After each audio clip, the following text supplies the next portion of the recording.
Popcorn World.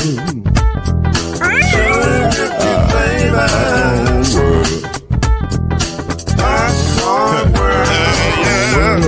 Yeah.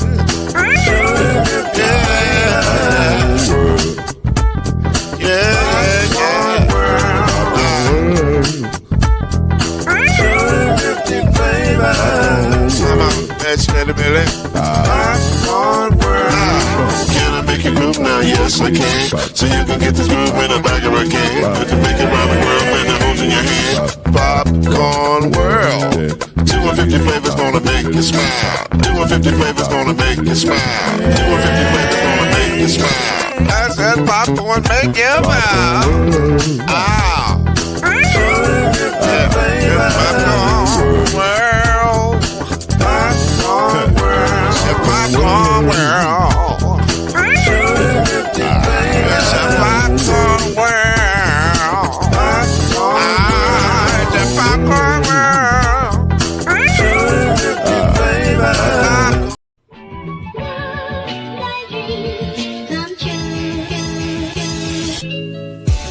Now it's time for Believe in the ACC with our starting lineup. From Florida State, number 17, Charlie Ward. From Morehead State University, number 50, Lloyd Span. And from Murray State University, number 2, Kendrick Haskett. Get ready for the best sports show about the ACC in all the land. Believe in the ACC starts now.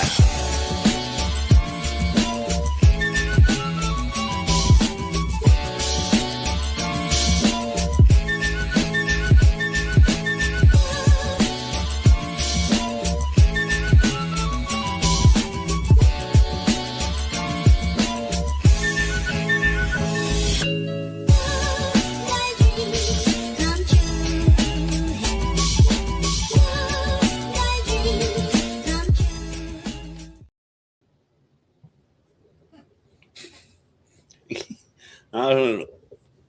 Bill Cosby. That's dangerous territory right now, isn't it? Yeah, funny's funny. Funny is funny. Shout out to Cliff Huxtable.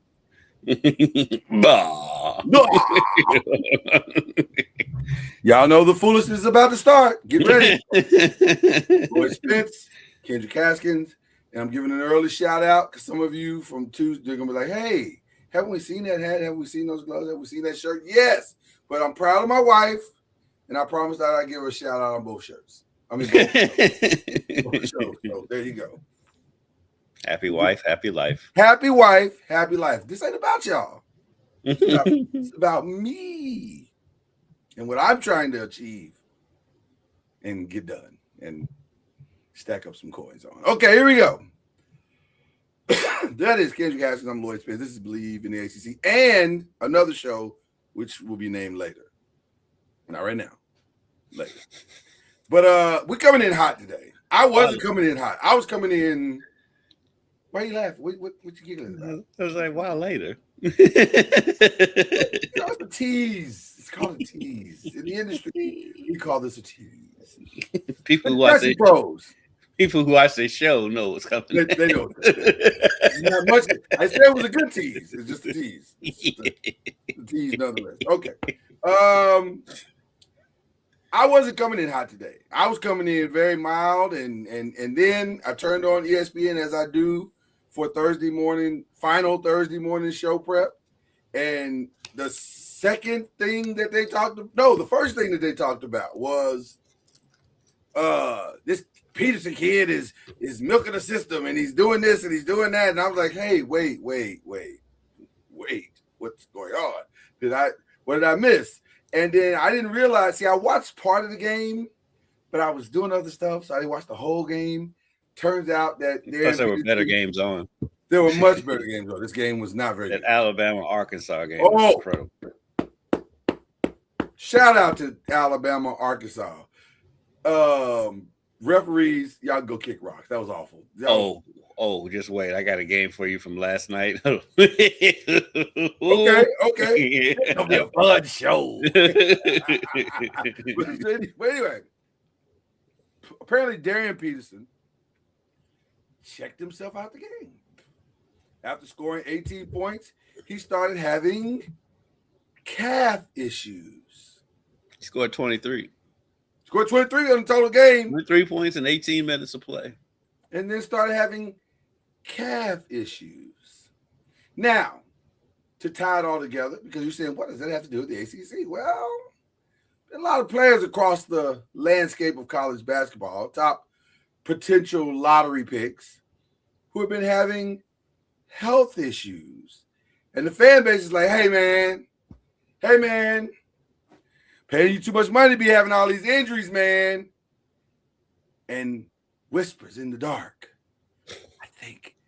I think this player his daddy told him not to play. And that's why he ain't playing. Yeah, I heard a lot of that foolishness for about a month. I'm just saying, it's a lot of conversation going on. And finally, the quiet part was said out loud this morning on Get Up. Between Kendrick Perkins and Jay Will. Hey man, these kids make way too much money to be sitting out games. There it is.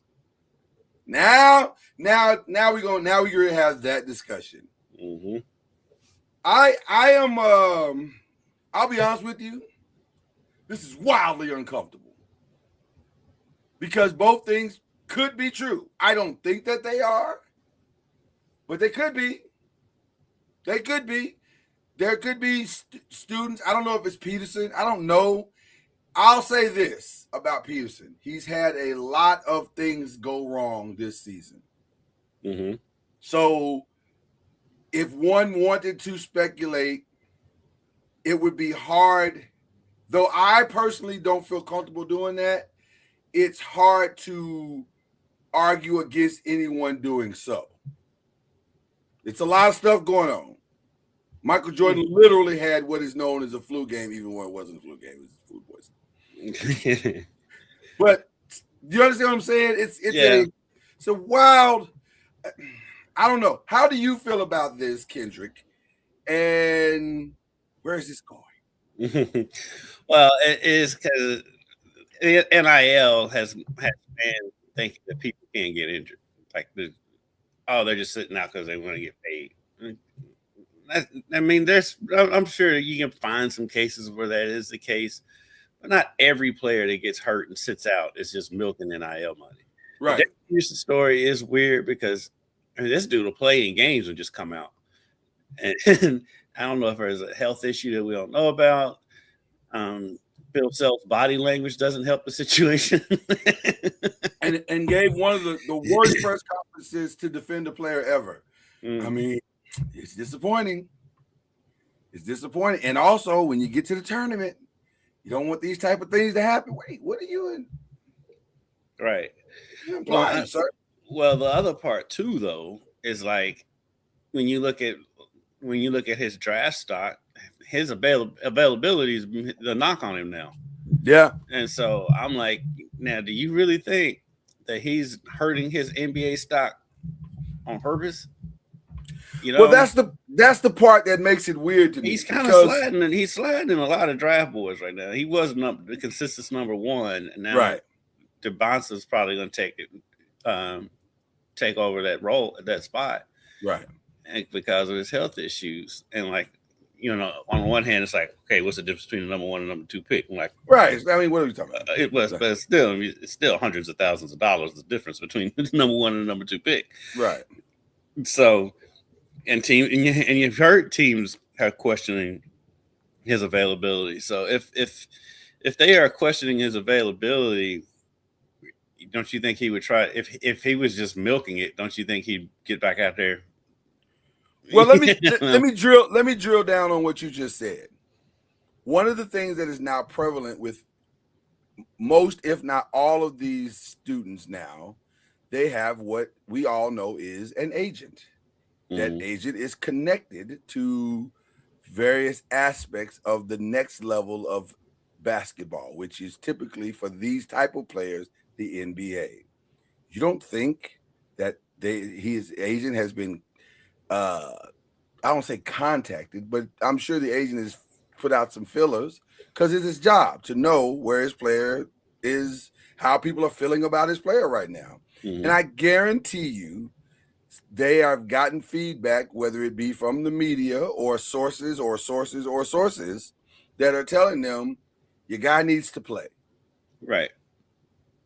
And now I'm going to bring it a little closer to home. Might be one of the reasons why Mikal finally had to, I don't know if Mikal is 100%. At this, usually in basketball at this time of the year, you're probably not.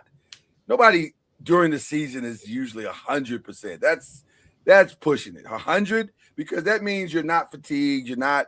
There's no little nicks and, yeah, you're as close to 100 as you can get, but you're not 100. Yeah. But maybe he came back a little, because the noise was getting kind of loud.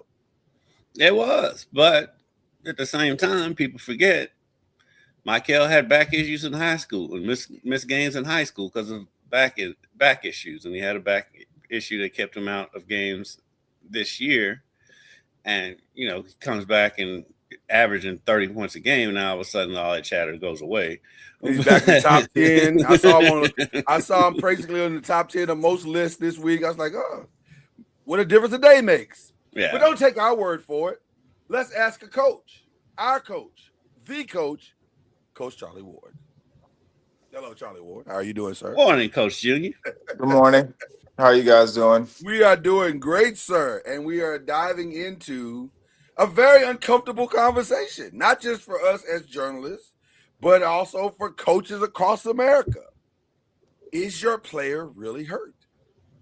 Should you take him at his word? Are players being paid money and not living up to the financial responsibilities of their NIL deals? I turn it over to our coach, Coach Charlie Ward. What are your thoughts on the vitriol that is coming toward some of the players who are checking themselves out of games, apparently? It's to me, like I tell my guys all the time, it's an integrity issue. And we're in this day and age, we're so well coached in certain areas to where it's hard to dispute the what you're going through. And what I mean by that is mental health is a buzzword. Um, if you have an injury, I mean, you can say I have an injury. Whatever that injury is, it's hard for me to dispute whether you have an injury or not. You know what I mean? It's hard for me to dispute if you're sick or not. Right. And these things are starting to creep up, and just I guess every day it's been happening. I'm not saying probably it's been happening. Right. And not just in the sports world, but even at work. If you don't feel like doing something, you come up with a great excuse.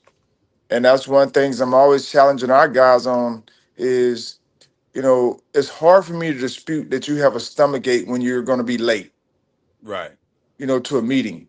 Right. And so what I can't sit there and say, well, you don't have a stomach ache, Right. but there has You to ain't got be, a stomach ache. to me, there has to be some integrity about who you are and what you're going to be remembered for. Because if you know you're not sick and you're claiming that you're sick, that's just, I mean, of course that's a lie. Right. Mhm. Right. And so there are some integrity issues that need to be, who are you and who you want to be known for. And I'm not saying people aren't sick, people aren't injured and what have you, but why are you, I mean, is it really true? That's what it really comes down to. Charlie, I want to add something to what you just said, because I pointed at the screen when you said mental health, and I think there's a part of this conversation that is not being discussed enough. I do think that there is a mental health side to these sitting out games, and let me explain what I mean by that.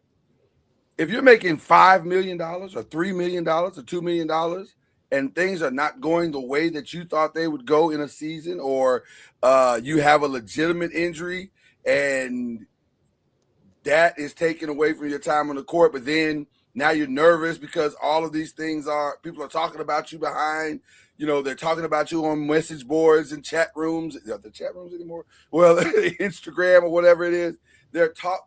Your name is being bountied about on ESPN negatively. That would create some mental health challenges, because in an 18-year-old kid who has never had to deal with this level of scrutiny, he's going to feel a certain way about that. So, yeah, I think there's some legitimacy to that part of it, but it's almost like a chicken and egg type situation. Going back to what you said, is this because you're nervous and scared and you don't want to step up to the responsibilities that now come with making money in college basketball? Or are you legitimately having struggles and you need help to deal with what you're going through? This is a very interesting conundrum. Well, that's a human thing. It's not just athletics. Right. You have people who are struggling with all of what you just talked about, even if they're not making a whole lot of money. So let's just be, upfront and honest about that.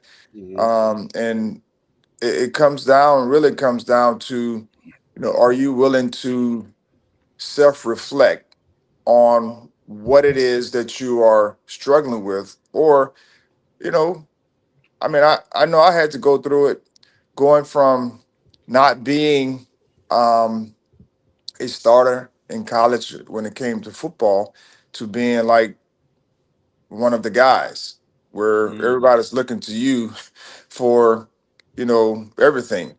And, there's some periods where you go through struggles where you're not successful. But I didn't really want the success or the not successful. I mean, I didn't that wasn't I wasn't really out there for that. It just happened and I had to work to deal with it. And of course you have to take these things as ebbs and flows, and these are the things that's going to happen, and you have to be prepared for those things. And when it does happen, you have to have outlets to be able to share what you're going through, because when people come into a whole lot of money when they haven't had money, it's different, and they have to be willing to be coached through that, because if you're not willing to be coached, then that's when you start to go downhill with your decision making and all the other different things. So all of it comes back to self-reflection, when it's all said and done, and taking things as they come, whether it's good or bad, and understanding that it's only going to make you better if you get the necessary support needed to help you go through it. Because having success can be just as bad as not having, not playing up to your level. Because now, like I tell our guys all the time, when we had great success and we were 5-1 at one point, and everyone was talking about you're great, or y'all are off to a great start, which that is true. Now when you're on the top, people are coming after you every single game. 100%. And how are you going to handle being the hunted as opposed to being the hunter? And so when it's all said and done, you have to make sure your daily habits, are the things that keep you where you are wanting to go. Um, and it's no different than anything else. You got to make sure your daily habits are there, whether you're getting the notoriety or not, or people are just talking about it or dogging you out, because that's just what life is about. Yeah, and like we was talking about it just before you came on, Charlie. Part of it too is with the NIL and like people knowing that what these athletes are making. Now nobody believes anybody's hurt, and that part is annoying too, because like I look at Right. the Jaden Quayton's kid at Kentucky, they've shut him down. He tore his ACL in February of last year, Right.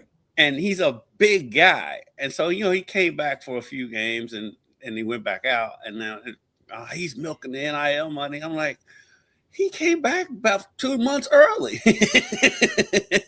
and came back to play. Now he's back out, and it's you're hearing that about him. And then we was talking about Michael when he was out with his back injury, and fans was he's milking the NIL money, not knowing that the kid missed games in high school because of a back injury. And like when you saw him on the bench during that time, he always had a back brace on, sitting on the bench. And so, of course, all that talk goes away when he comes back averaging 30 points a game. And so there's that element of it too. It's like, people do have injuries. Right. No, and that's why I say it's hard to dispute. Like you just have to take them at their word. And one of the things that I'm always challenging our guys on is if you're going to say you're hurt, then you need to go get treatment to work to rectify whatever issue, or go see the doctor or the team trainer. If you're sick, just don't say I'm sick and don't do anything about it. So that just, we just want to make sure we're working to help you in what you're saying you are, because we know that if you don't do anything about it, it's only going to get worse. And now that's where the conversation comes in. Are you really sick, or are you really injured if you're not getting the necessary treatment to try to help get you back, get you back. And I think that's where the challenge is going to be going forward. The fine line between being above reproach and then also your accountability to your team and to that's where it gets really uncomfortable, because I honestly don't believe there are that many student athletes that are out there trying to milk the system in that way, because most kids come to college to play ball, whatever the sport is, football, baseball, basketball, whatever, because they want another career beyond that.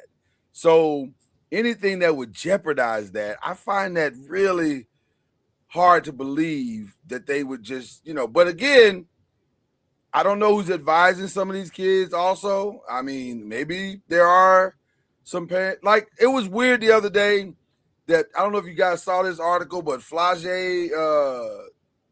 Johnson, lost Kendrick. But I don't know if you saw this, Charlie, the other day, but Flage Johnson, the young female point guard at LSU, her mom got on Twitter or Instagram, or one of them, and defended her child against South Carolina, the loss of South Carolina, saying, "Well, my child was the best one on the court." Ma'am, you don't have to do that. You don't. Right. That's not necessary at all. Flage is perfectly fine. She doesn't need you to come caping for her. Right, and she's been through enough. She's got a championship under her belt. I think she's okay. So why was she trying to advocate for Flage being the best one on the court? Because that's what the modern NIL parent does. I think there's always a parent out there that does something. I mean, that's part of the reason why Michael was getting so much flack is because his dad will go back at people on Twitter when they criticize Michael. And sometimes as a parent, even though I can't really speak because I'm not a parent, but sometimes your baby is an adult now.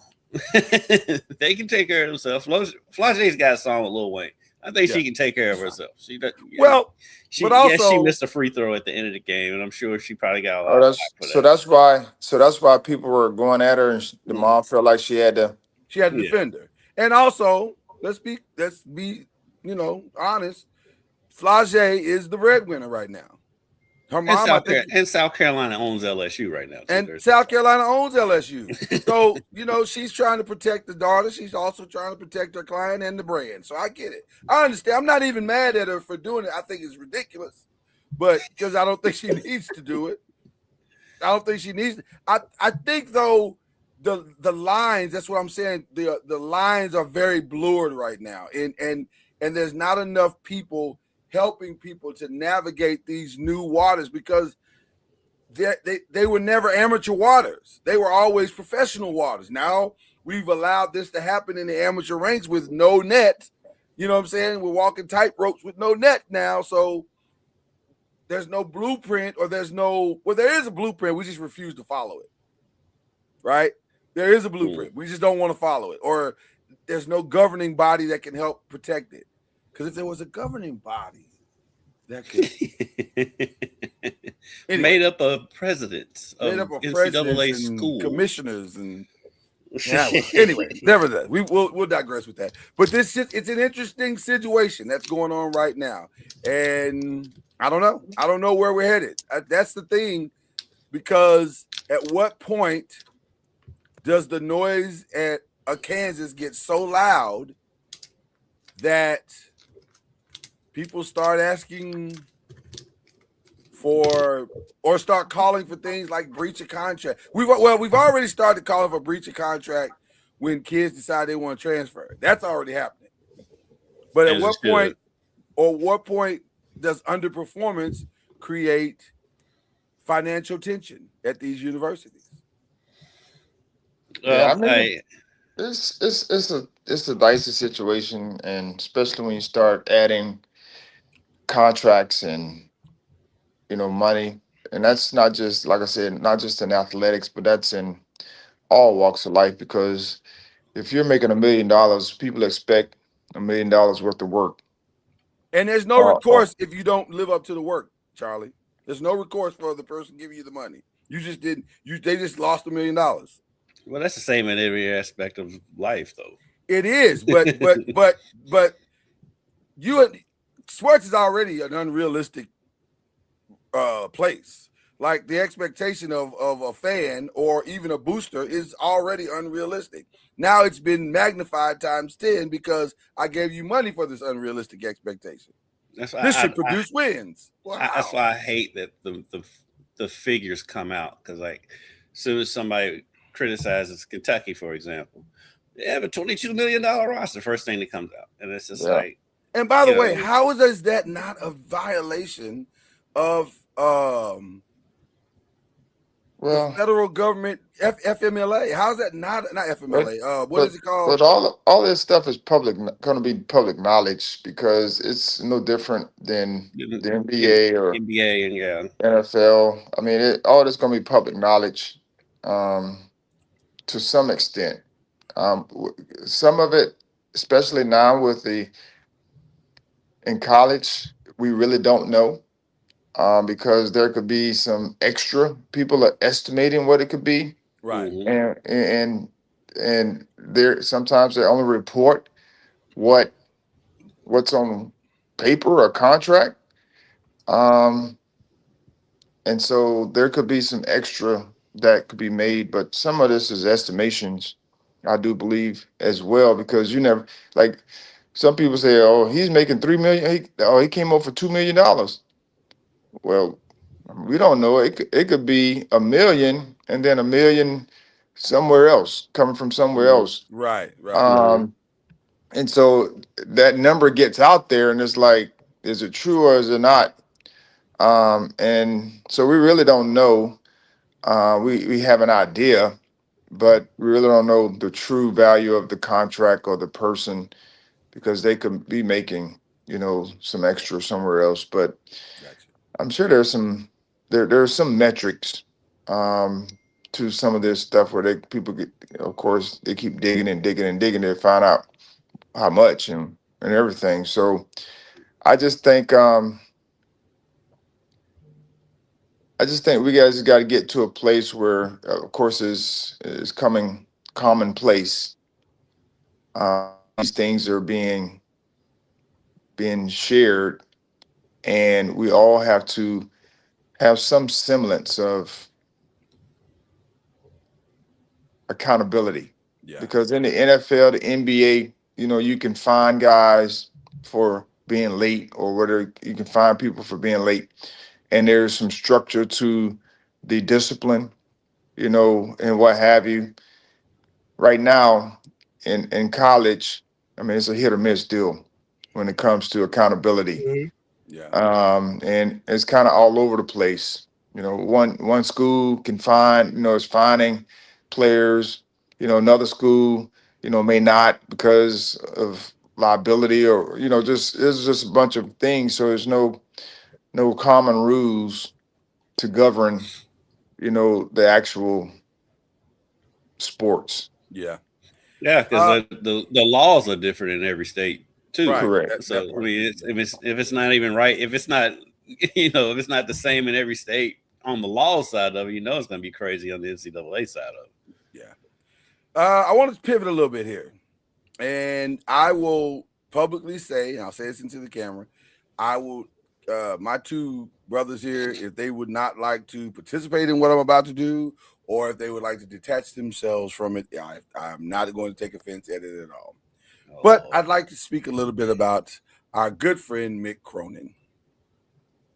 For those who are unfamiliar with the story, the other day in a game where UCLA was getting it handed to them, there was a foul at the end of the game, and a relatively aggressive foul at the end of the game. And Mick Cronin decided to yank his player out of the game, his own player who committed the foul, out of the game, and kind of escorted him. He ejected him himself. And I was like, oh, that's interesting. Okay. Never seen that before, but okay. Then, after the game was over, I think from what I understand, and Kendrick, you help me with this. From what I understand, it was a student reporter that asked this question. Yeah. And the student reporter said to him, what do you think about the chants that were coming from the student section of the opposing team? To which Mick replied, and Charlie, cover your ears, I can rat's ass about the student section of the other team. And I want to thank you for asking me the stupidest question I've ever been asked. Then Mick decided to engage the young man further and say something aggressively to the point where, how did he phrase it, Kendrick? It was kind of like he basically kind of mocked the kid a little bit. And the kid said, well, I was just asking the question. And then he said, are you raising your voice at me? He said, no, I'm not raising my voice at you. He said, there's cameras here. Everybody can see you raising your voice at me. Here are my thoughts. Mick, my guy, my brother, because Mick's a Louisville guy at one point. Yeah, he was a Patino assistant. He was a Patino assistant. By the way, straight out the Patino playbook, by the way. Not to that extent. Well, and not to a student. Rick would never do that to a student reporter. I was just going to say, Rick would do that to another adult reporter, but I've never seen him do it to a student. So that's the only reason I thought about that, because you and I went back in the text thread, and I was like, well, you're right. Rick's never done that to my knowledge, to another student reporter. I've seen him do it to other reporters, but not but not to a student reporter. But irregardless of that statement, I understand, because ironically, this seems to be happening a lot. I'm looking at you, Doug Gottlieb. Guys are under the stress of losing, and I get it. I understand it is a stressful job. But to berate a young student for asking what is essentially not necessarily a great question, but it's not an awful question. It's not an awful question considering what happened in the game. Considering what happened in the game, question. It's a legitimate question. And so I take umbrage with that, because and the fact that UCLA themselves have not said anything to Mick about this, I take umbrage with them as well, because you can't treat people like that. That's not cool. That's not cool. And it reeks of I'll use this word. It reeks of a certain type of bullying that bullies typically pick on the kid that they think they can beat. Mm-hmm. And that's what this felt like. I'm not going to get any real repercussions from berating this kid, so I'll just go ahead and go after this kid. But he wouldn't try that with other reporters. And so I don't like that. I don't like bullies. I'm not a fan. And I the first thing that when I saw that, the first thing that popped in my head is you know what? This is why I trust God, because God knows where I'm supposed to be and where I'm not. Because there's no way I would have sat in that room and allowed him. And I feel a little ways, if I'm being honest, I feel a little ways about the reporters in that room, a little bit. Because I'm like, nobody's going to take up for the kid. We all just going to let this happen? Okay. So Well, most likely, with it being UCLA, there's probably really not that many adults in the room because great point. they don't really cover these TV stations out there don't really cover UCLA because they got plenty of other stuff to cover. Yeah, there's a lot of stuff going on in Los Angeles, right? Before you get to UCLA basketball. I'll never forget when UCLA played Kentucky in the NCAA tournament in Indianapolis and got in the open locker room, and I got a one-on-one interview with Lonzo Ball because they don't have any media. Wow. so I just felt the way about any other adults in the room. I really felt the way about that. I was like, really, you doing this to a kid? Like, this kid don't deserve that. He's done nothing wrong. He didn't ask adults don't deserve that. It's just like we hear bad questions. We hear bad questions all the time. All the time. But there's a decorum to how you handle it. And, I'll cut him a little bit of slack because he is coming off a blowout loss. But because I know coaches who are as nice can be off the court, but when they lose, they turn into a totally different person. But that to me is the point. We keep giving passes to people because of the circumstance by which they do. I'm not condoning it. I'm saying, I know you're not. I know you're not. But what I'm saying, I guess, is unless we in platforms like this say, hey man, that's not cool. You owe that young man an apology, and a public apology, not a private one. A public apology. You need to go before a microphone and say, hey man, everybody has bad days. I had a bad day, and I apologize to that young man. And please forgive me. Let me have my human moment, and let's see if we can go further. Then we can move forward. But until that happens, I don't have really a lot of respect for you, man. That's not cool. That is not cool. So that's my moment. Charlie, if you would like to speak about it, you can. If you do not, we can move on. Because I really would like to get the FAMU update anyway. So it's fine. No, I heard about it. And I actually heard it on College Sports Today or something with Rick Neuheisel and Childers, and they were talking about him. They call him Coach Stump a lot. That's their name that they call him. Of course, Coach Neuheisel knows him. So it's just unfortunate that we get caught up in these moments, and I don't personally know if he knew if the guy was a student or not. I don't know what that looked like because a student could look like an adult. We never know about that. And then, of course, the emotional part. So it's always, it's always important because as you go through the season, as you go through life, you have these moments where things may not be going according to plan, and your frustration, whether it's with your team, whether it's, everything, you just become irritated. And then you start, lashing out. And this is not just specifically to him. This happened to all coaches at some point. And unfortunately for him, it's just been where he's been talking a lot about certain things, in the media. Yeah. And of course, it comes across, and it may be complaining, but it may be just sharing issues that he may be going through. He's just sharing them publicly. And when you have the mic, you have a choice. You're always promoting. You're always, sharing things that you may want to put out there. And so I guess this is just his way of sharing those things. And in the process, sometimes you do have moments where you're very disrespectful or rude in the process. But I agree with you as far as, coming out and saying, apologizing for, his actions and what have you. I'm not sure if that's come out or if he's done that. Maybe he did it, in a different manner. He may have written or had someone write, and had someone or may have written the guy a letter to apologize or send it to the school, or whatever it may be, to do that. We don't know. Yeah. That part may not have gotten out.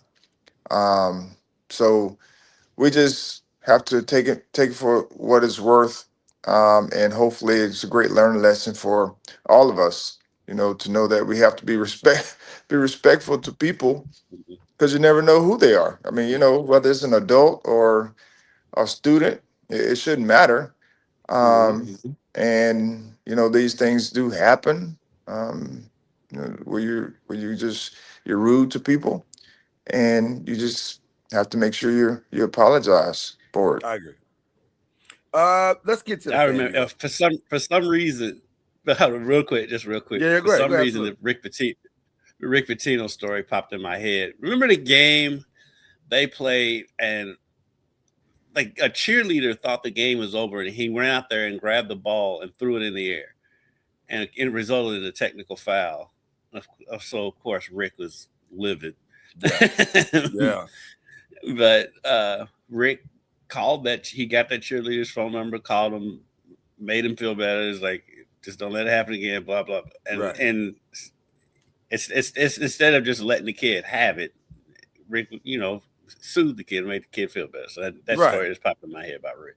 Yeah, you can fix it. Like just do right by the kid, but also I think the importance of a public apology is that it allows for because the moment went viral, and so you can't take back the virility of it. You cannot undo that. So now let's do something. Maybe it doesn't match the same intensity of the original viral moment, but at least it kind of softens the blow of the original viral moment by adding something to say, hey man, that's on me. I made a mistake. So that's all I'm saying. Just like you said, accountability. Let's be accountable. I mean, let's be honest. I mean, and plus it would probably help him because he's on the hot seat at UCLA anyway. He is going to be fired if he doesn't fix some things. It is inevitable.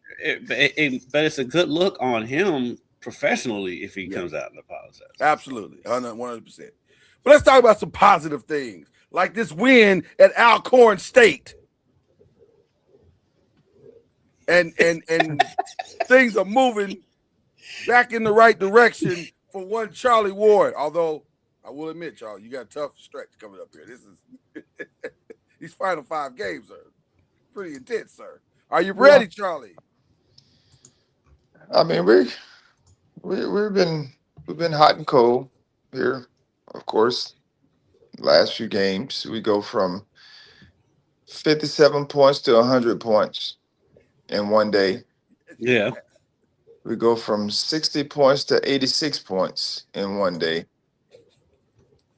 And as a coach, what's going through your mind when this is happening, Charlie? I'm just curious, because that is some wild swings, I will admit. Yeah, and it's been really challenging in the sense of just trying to figure out like what to do. I mean, it's always, when there's inconsistency, you're trying to find some consistency in the inconsistency, to eliminate the inconsistency. So just it's been one challenge after the other, whether it's challenging the guys, challenging the coaches, challenging us to find ways and to be better. Yeah. And essentially, our swings have been really, really up and down. Like even in those wins where we scored 100 points and 86 points or whatever it was the last game. Yeah, 86. Yeah. We were up big at one point, and then the second half, like in the game where we won 100 to 96. I mean, the team scores 62 points in one half, and That's wild. and so that is the tough part, because the first half they had like 20 something. Yeah. And so that is where we're just trying to figure this thing out. Like we can't have these big swings, and it's just challenging because the guys, for whatever reason, it's not that they're not preparing. I mean, it comes down to, who when we hit shots or make plays, Yeah. it's a lot easier. But when we're struggling, we've struggled like to score, whatever that looks like, and so we're working to try to figure it out. If we can hit a streak where we don't have lulls offensively, we're good. Sorry, I But think the word you're looking for is diabolical. It's diabolical that these things keep happening. Like, why are we not I don't able know. to sustain this? It's crazy. But listen, it could be worse, Charlie. You could let a team Oh no, shoot 80% in the second half. I'm looking at you, Arkansas. Uh, Or let a team shoot 60% for the game, Louisville. Listen, you're not alone. It's happening there is a very unique parity that is happening to this basketball season that I don't think we've seen in quite some time. Like, it's the only team that doesn't seem to be experiencing it is Michigan, and I don't know if that's because they are that good or because their schedule has lined up to a place where they haven't had to be pushed the way other teams have had to be pushed.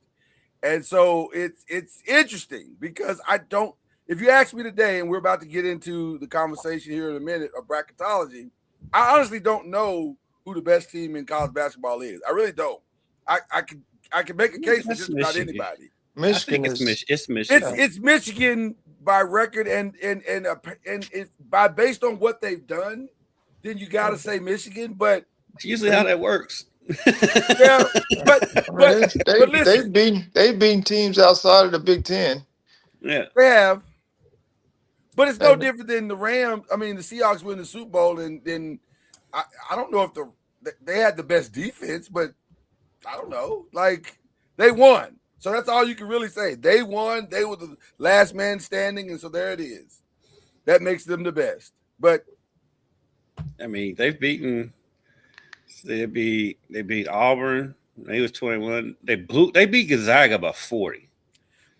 Gonzaga's got 2 losses. So the team, okay, so the I'll take teams, that. the teams that they've beaten, they're 30 people. Yeah. Yeah. I mean, Yeah. And they're not discriminating. Like they haven't really had a close game lately, and it's because of the way they play. And that's what I tell people all the time. I tell my guys, if you're executing at a high level, the score will reflect it.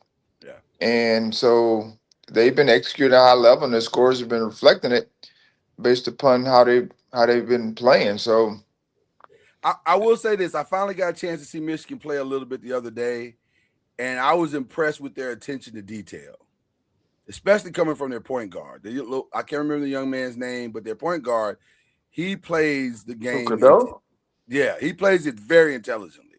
Like he was making some passes, and he's a great shooter, but his attention to detail and getting people in the right plays and hitting his big man in stride. I'm always watching how a guy will hit a guy in stride, where the ball placement is on the pass.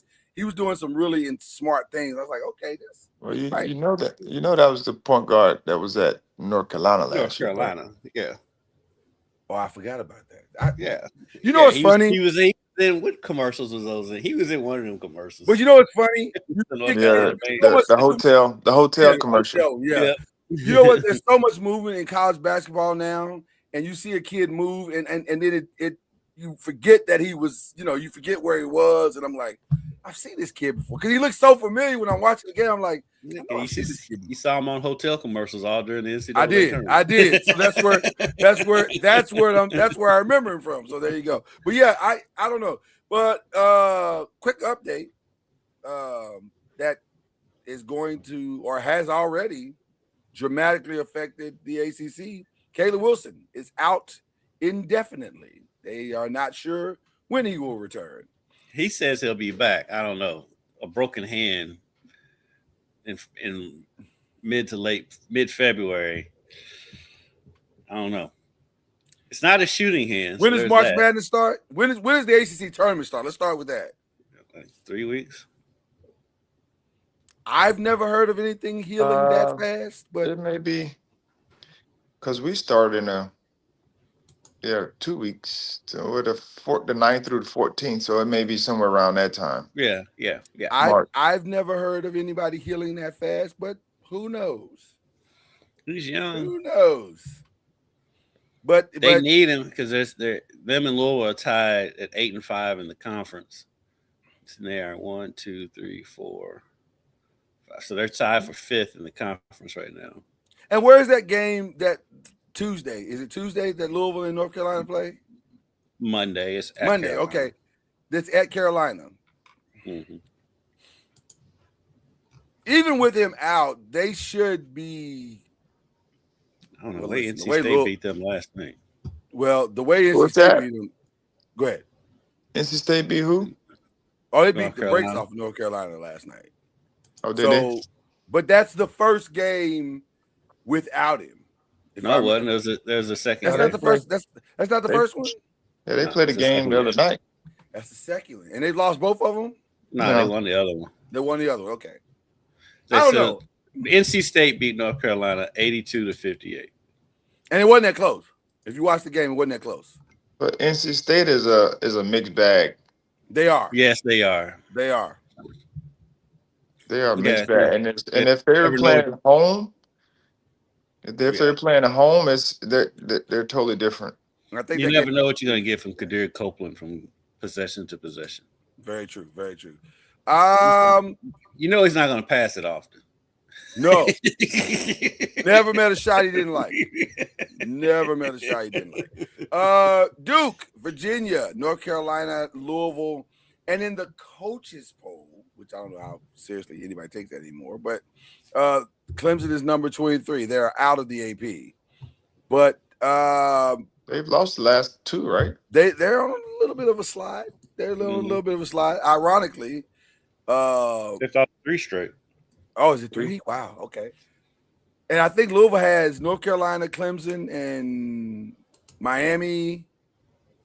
So it's ironic that they have those games coming up, and these teams are not playing their best basketball. Yeah, Louisville closes the season. They play Georgia Tech on Saturday, at North Carolina on Monday, and at Clemson, home for Syracuse, and at Miami. So They need all 5 of those games.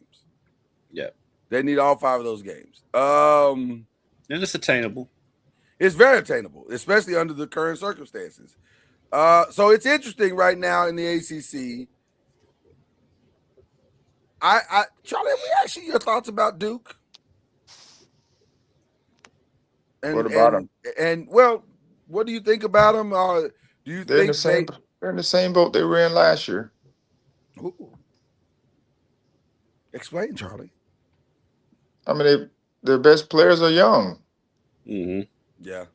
and it's if they can find a way, they can be in the Final Four.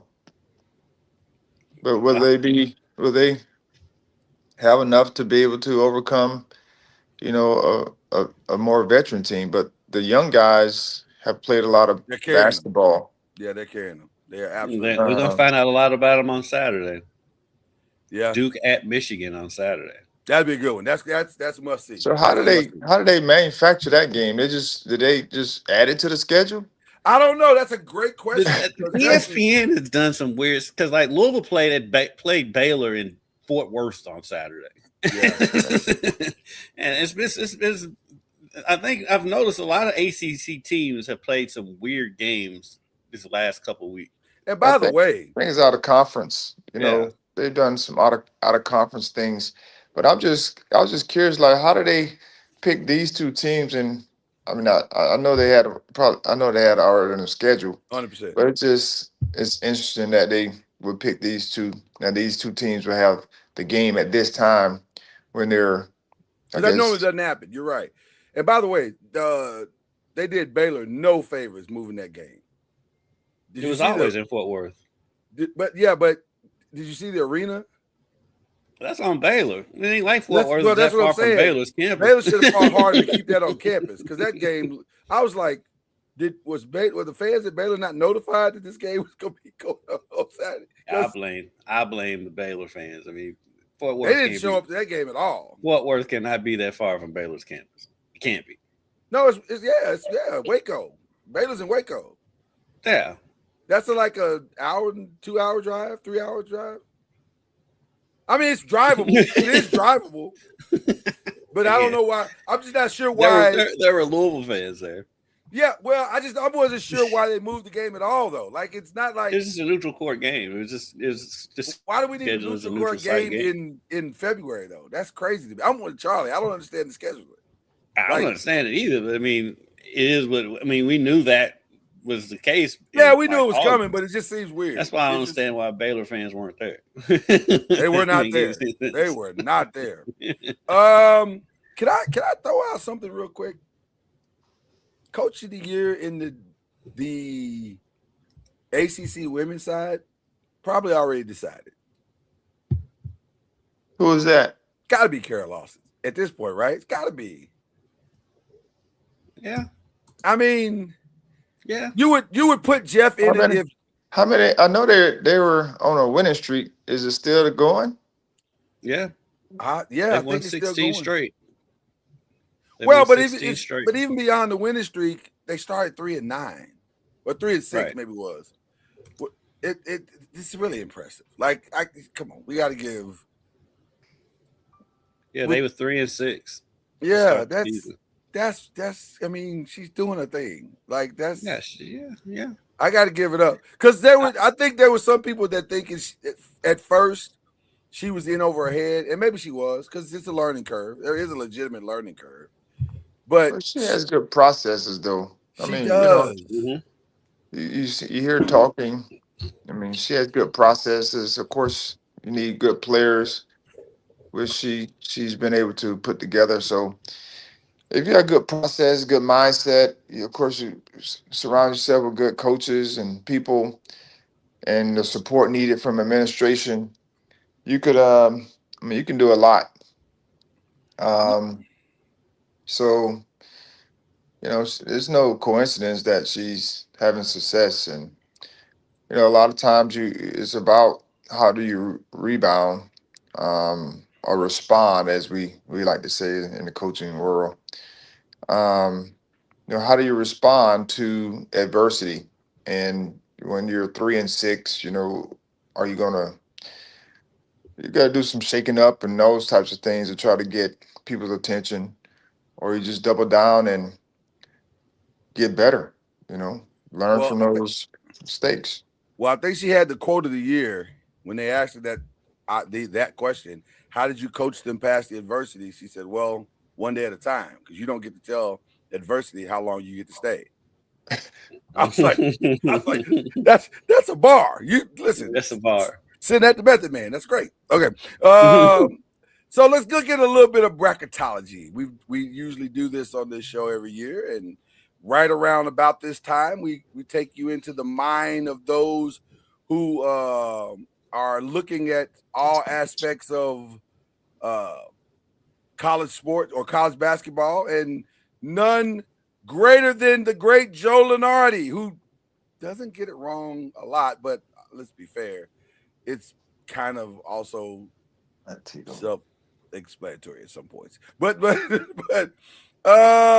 this is what he has so far as it relates to the bracketology, and we like to look at the specifics of. Ooh, I like what I see there. Yeah, over in the Midwest, he's got a NC State, who we just spoke about, taking on Michigan, and or potentially taking on Michigan in that particular bracket. He's got Duke with UT Martin, Iowa, Texas, Louisville, all of them are in this bracket in the Midwest. And let me see if I can get this a little bit.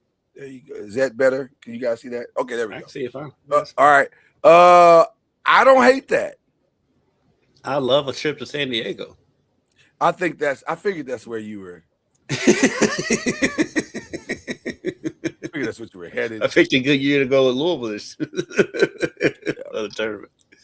It's clear where the other intern is going. So I'm going with the Cats.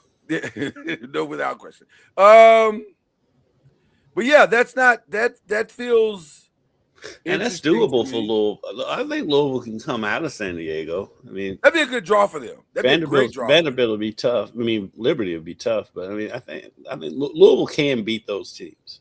There are no walks in the park for anyone, I don't think. When you Missouri, go into to the Missouri, other, Missouri had a good win the other night against Vanderbilt. Yeah, Vanderbilt's kind of regressed as the season's gone on. I mean, it was a 1-point win, but I wouldn't call that regression. But overall, they the Oh, way they started the season and where they're at now is yeah. is They've got Clemson in going to St. Louis, North Carolina going to Tampa as a 6th seed. SMU I'm trying to be nice, who were gifted a wonderful win the other night against Louisville. Hey, they made the shots. They made the shot. You can't take that. Listen, it's all about putting the ball in the hole. So they did that. They did that. So, but that win is probably a critical win that's going to help them to solidify at least getting in. As long as they don't slide, as long as they don't have a late season slide and a horrific ACC tournament, they're probably going to get in. It is crazy to me to think that legitimately 3 conferences are going to get somewhere between 24 and possibly even 27 spots in the ACC, in the NCAA tournament, which is wild. But that's where we are. The SEC, the ACC, and the Big 12, they probably got a lot of spots locked up. So, other than Duke, anybody else have a chance for a He top still has 4 UConn as a 1 seed, huh? I think this is just because he hasn't updated it yet. Yeah, because they lost last night at home to Creighton. I don't think that's gonna hold. Virginia as a 5 in Philly. Miami as a 9 in San Diego. Let me see. Anybody else? Are we missing anybody? No, I think that's it as far as the upper side of that bracket. And then in the other side, we've got, where are we at here? That's it. I think that's it. So that puts the last 4 buys in the for Texas A&M, UCF, Georgia, USC. Last 4 in UCLA. He still got UCLA. Again, I think it's probably because he hasn't had a chance to update yet. So we'll hold off on that because I would think they're probably on the last 4 out now, and they probably have switched places with Missouri. Who's Virginia that? Tech, UCLA. Oh, I would think their last 4 out. Is Miami in? Miami's in. Yeah. He's got them in as a 9 going to San Diego against potentially Arizona, or if they can get past Utah State. But I think Miami could, if they can have a couple of more wins, they might be able to slide into a 7, maybe at this point. Maybe. I mean, listen, it's hard at this late in the season. They have to make a run in the ACC tournament. Right. Unless you have a run, it's hard to move from where you're probably being projected now. Most teams are probably slotted where they're going to be slotted. Houston as a 2 is interesting to me. They'll replace UConn. They'll replace UConn. I would think they're going to replace. Is Arizona going to keep holding on to this 1? It's interesting to me as well. But they're the number 1 team. They got a big win last night. They beat BYU last night. Yeah. Is BYU getting their money's worth? Yeah. At this point, considering that they're BYU, they're relevant. they're relevant. Hey, they're relevant. They so get I guess talked that's about. part of the. Yeah. I mean, he got 35 last night and it lost. So, They needed it too. Yep. It's definitely not his fault. He's No. done his job. With the Sanders young man out, he's gonna have to Yeah, he's gonna have to carry the load. carry that load more. Yeah, he's gonna definitely carry the load. So it's He's an already interesting doing it time. with Sanders there, but yeah. Right.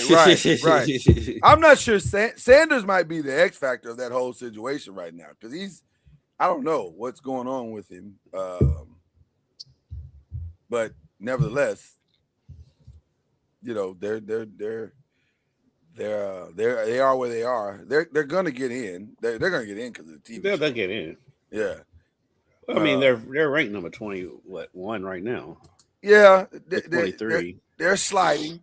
You know, if you want to say that, they're sliding. Yeah, they'll win. Let's see where they win. Ooh, but also their can win schedule's brutal because I mean they played at Yeah. Arizona last night and then they play at home against Iowa State. That's that's tough. But also, listen, March does weird things, and that kid is talented enough. Who knows what could happen? He could put them on their back and they make a run and win the whole doggone conference. You just never know. I mean, after the Iowa State, the rest of their schedules went when they UCF at West Virginia, at Cincinnati, and then home. Those for are Texas all Tech. winnable games. Yeah. Well, maybe Texas Tech could be, you know. Well, without Toppin, I mean, that becomes winnable. Heartbreaking that Toppin's out. Yeah. That was tough. I like that kid. I love this game. That kid. Yeah. Now he should get another year.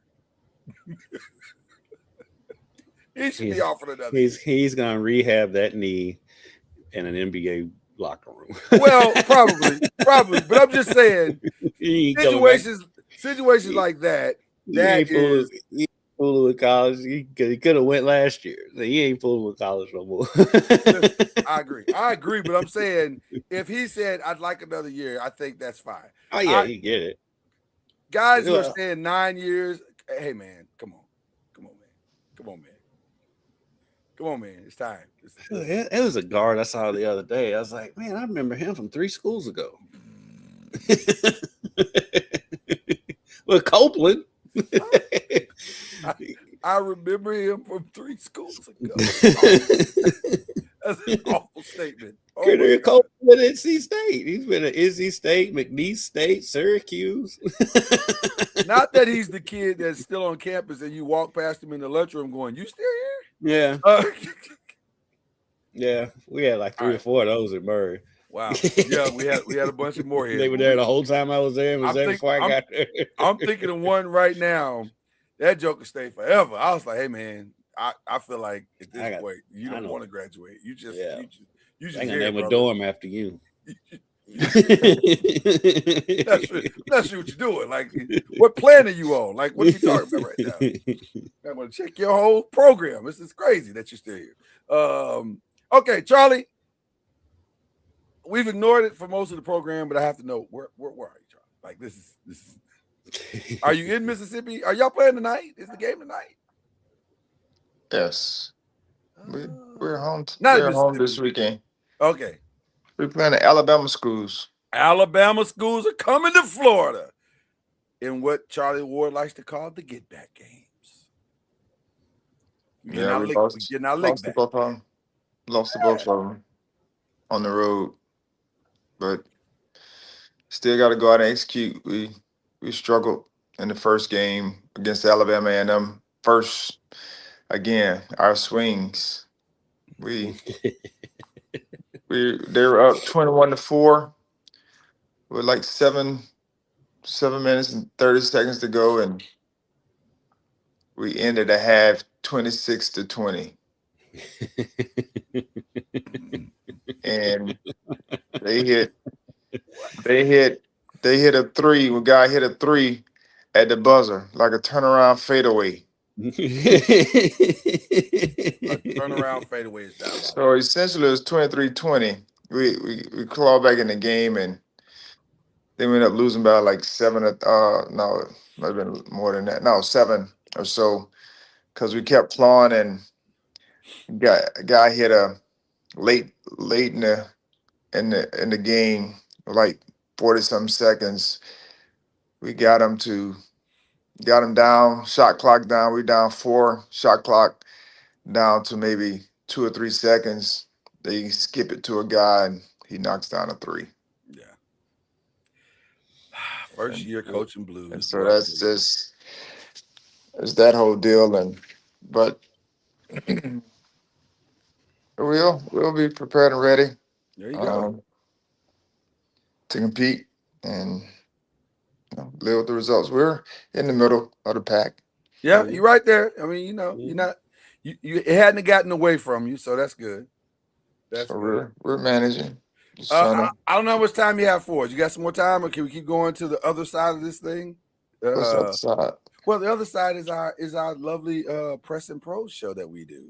When we Our talk NBA show. Yeah. So I got about 10 minutes. If you want to feel better about things, watch the end of the Western Kentucky Delaware game last night because the officiating was awful. Worked out for our Hilltoppers. They were down 3. Okay. With time winding down, they call a foul on a 3-point shot where the guy was not touched at all. Goes, makes all 3 free throws. End of overtime. Western's down by 1. Same deal. They got all ball on the strip. They called a foul. He went and made both free throws and won the game. Now, shout out to the Western Kentucky kid. He made all 5. It was the same kid both times. He made all 5 free throws. But there was a phantom foul in that Alabama-Arkansas game on that 3. I was like, did he touch him? And by the way, also another missed call in that game where the Alabama guard drove to the basket,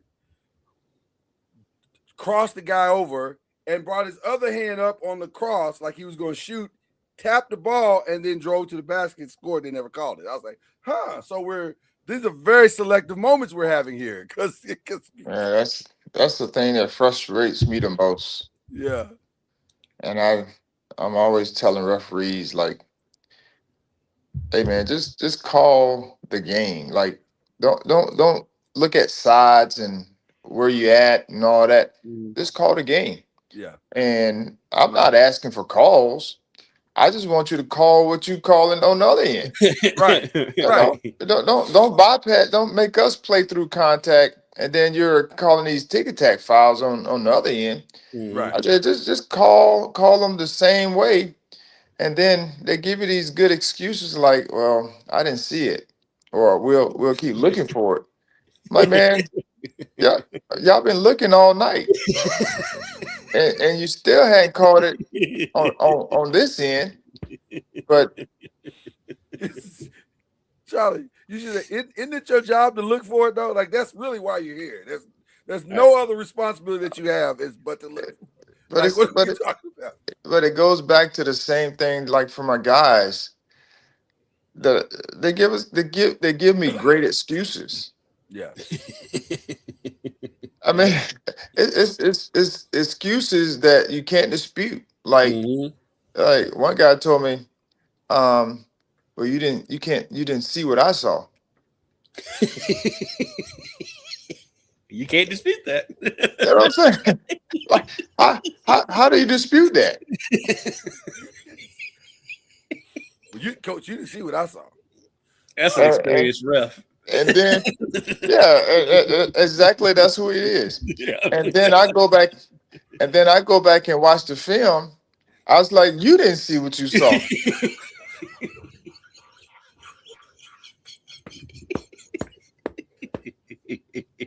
I'm just saying because after watching that film, there was 2 people in front of you, and you called a foul on the guy that was the last guy that you couldn't see.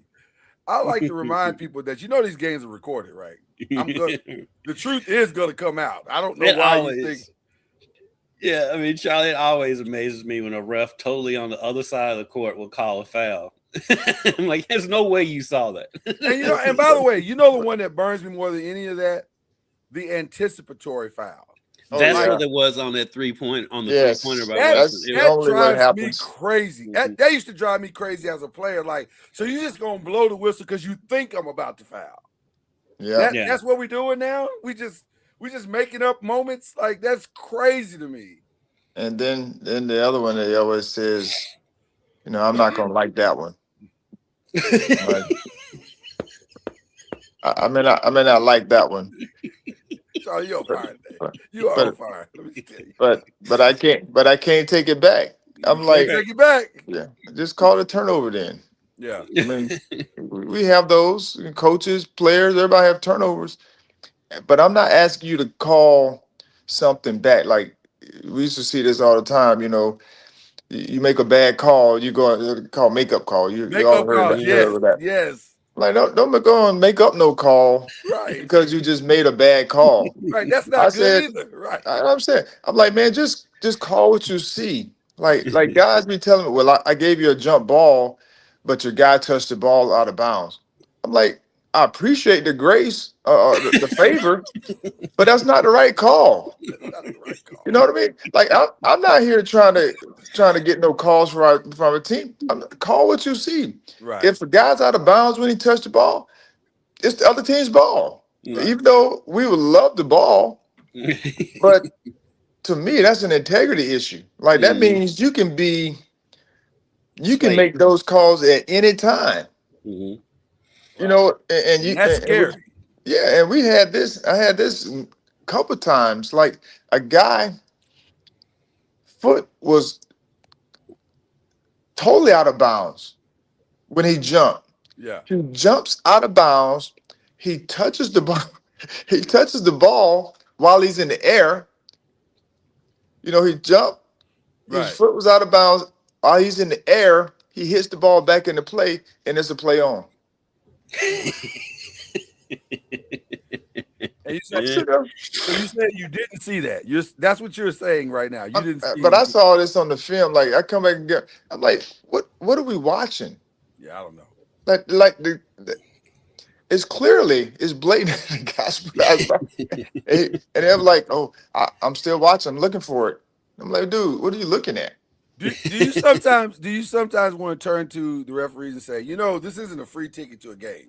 You have a responsibility out here to do your job. Like, can you please just do your job? It's not, Yeah, I have some moments, but I try Shout out to make to you. them Shout out to funny. you for not cussing anybody out, though. I'm proud of you, man. No, I don't do no cursing no referees out. You should hear Jeff Walls. Right. You are squarely in the minority on this, by the way. Yeah, I'm sure I am. You are squarely in the minority. Okay. We won't even play the music. We're just gonna jump right in. Let's get right into it. Let's get right into it. Charlie, what did you think of All-Star Weekend? I missed it. Woo! You missed it? No, you didn't. Yeah. You didn't. You didn't, Charlie. I didn't see any events live. I only saw highlights. Charlie, So I missed listen to everything. me. You didn't miss anything. You know what's funny to me about this thing? This doesn't feel like it should be this difficult. Like, now I'm gonna give them credit for Sunday. Would you agree, Kendrick? Sunday was okay. Sunday was 3 good. out of the 4 games was okay. The final game was awful, but 3 of the games were really good and competitive. They were competitive. I mean, they were like legit. It was late, like almost playoff atmosphere out there. It was they nice. were competing that hard. It was nice, but also the format is awful. It's a terrible, terrible format. Because you advertised for 3 weeks. It's the USA versus the world. The final game was the USA old versus the USA young. That's not what we signed up for. You had said to us in previous commercials that we'd get to see. Now, part of the reason why that happened is because the world was missing 4 of its best players. Giannis didn't play, Jokic didn't play, Luka didn't play, and Shea didn't play. Wait, Luka and Joker played the first game. I don't think they played, did they? Yeah, they played in the first game. I don't remember them playing. Because they didn't play very long, but they did play in the first game. Well, and I guess Luka technically is injured. He's got like a hamstring thing. And I think they're just managing Jokic's minutes because he's just coming back from whatever he was. But it was just like that, and Jokic doesn't like playing in the All-Star game. They don't like playing in the All-Star game. But also, you had said that it was going to be, you being the NBA, the USA versus the world. Why we just don't do that? Why we just don't play the game where it's just Because they know what's gonna happen.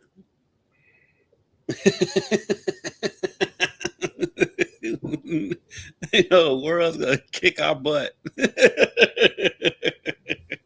It'd be just like the Olympics. So they don't. I mean, they did advertise USA versus the world, but a lot. They had songs and that did happen. So It it did wasn't like happen. Yeah, he did the happen. world didn't hold up their end of the bargain That by is hilarious. advancing. So I like I said, I didn't see it, so I can't have really a opinion on it. But Kawhi Leonard had a stretch in that game against the world that was amazing, Charlie. And by the way, nothing angered me more than that stretch. But Nothing. he's I mean, that's who he is, though. I mean, he's a bucket. Mm-hmm. He can He go went get you off. some buckets. Oh, He He can go went get you off some that buckets. he went plumb off. He went plumb off, Charlie.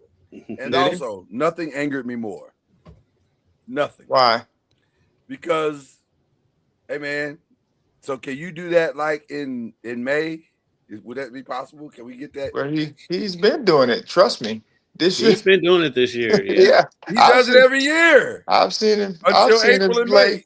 May. I've seen him play this year, and he just. I mean, when he and Harden was together, they were like I told you. One game I watched, they were the only two shooting, and everybody else was getting the rebounds.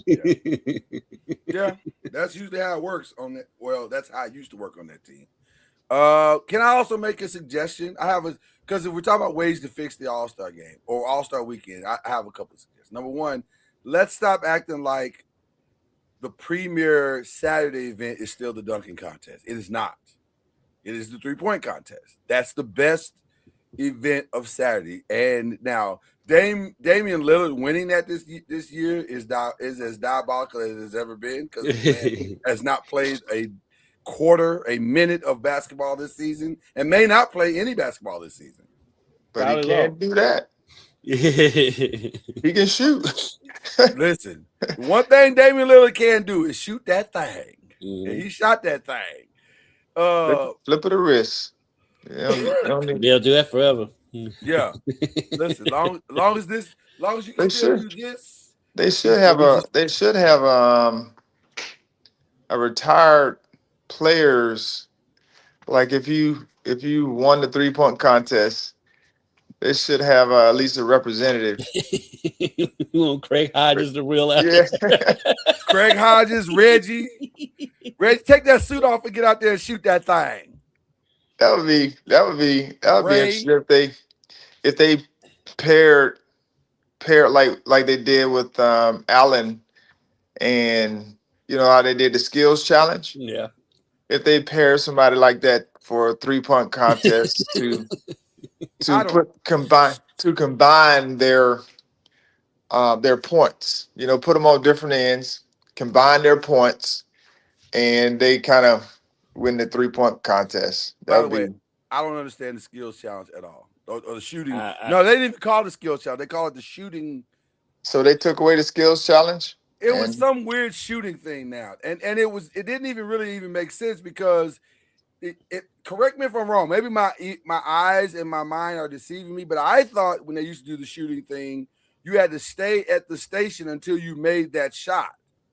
And then you move on to the next station, and it was a time thing. This time it was a point thing. Yeah. And everybody got to shoot. And I was like, well, well, that's probably better. I guess I don't because if you're at one spot, it's monotonous. Like, but they only shot 3 times in each spot. So I was like, so is it a point thing? Because if it's a point thing, then let them shoot wherever they want to shoot, and make the point however many points they want to make.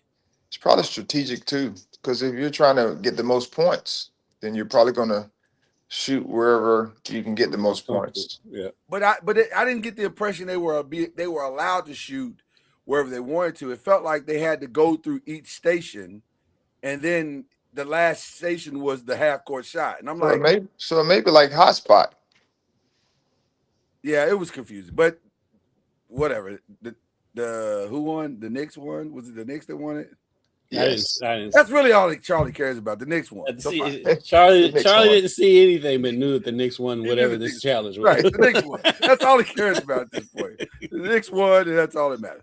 So I didn't love that, but the dunking contest to me is the one that it feels like we've come to the end of the road. Did McClung? Was he in He it? wasn't in it. He wasn't in it this year. Listen, what was I'm using diabolical a lot today.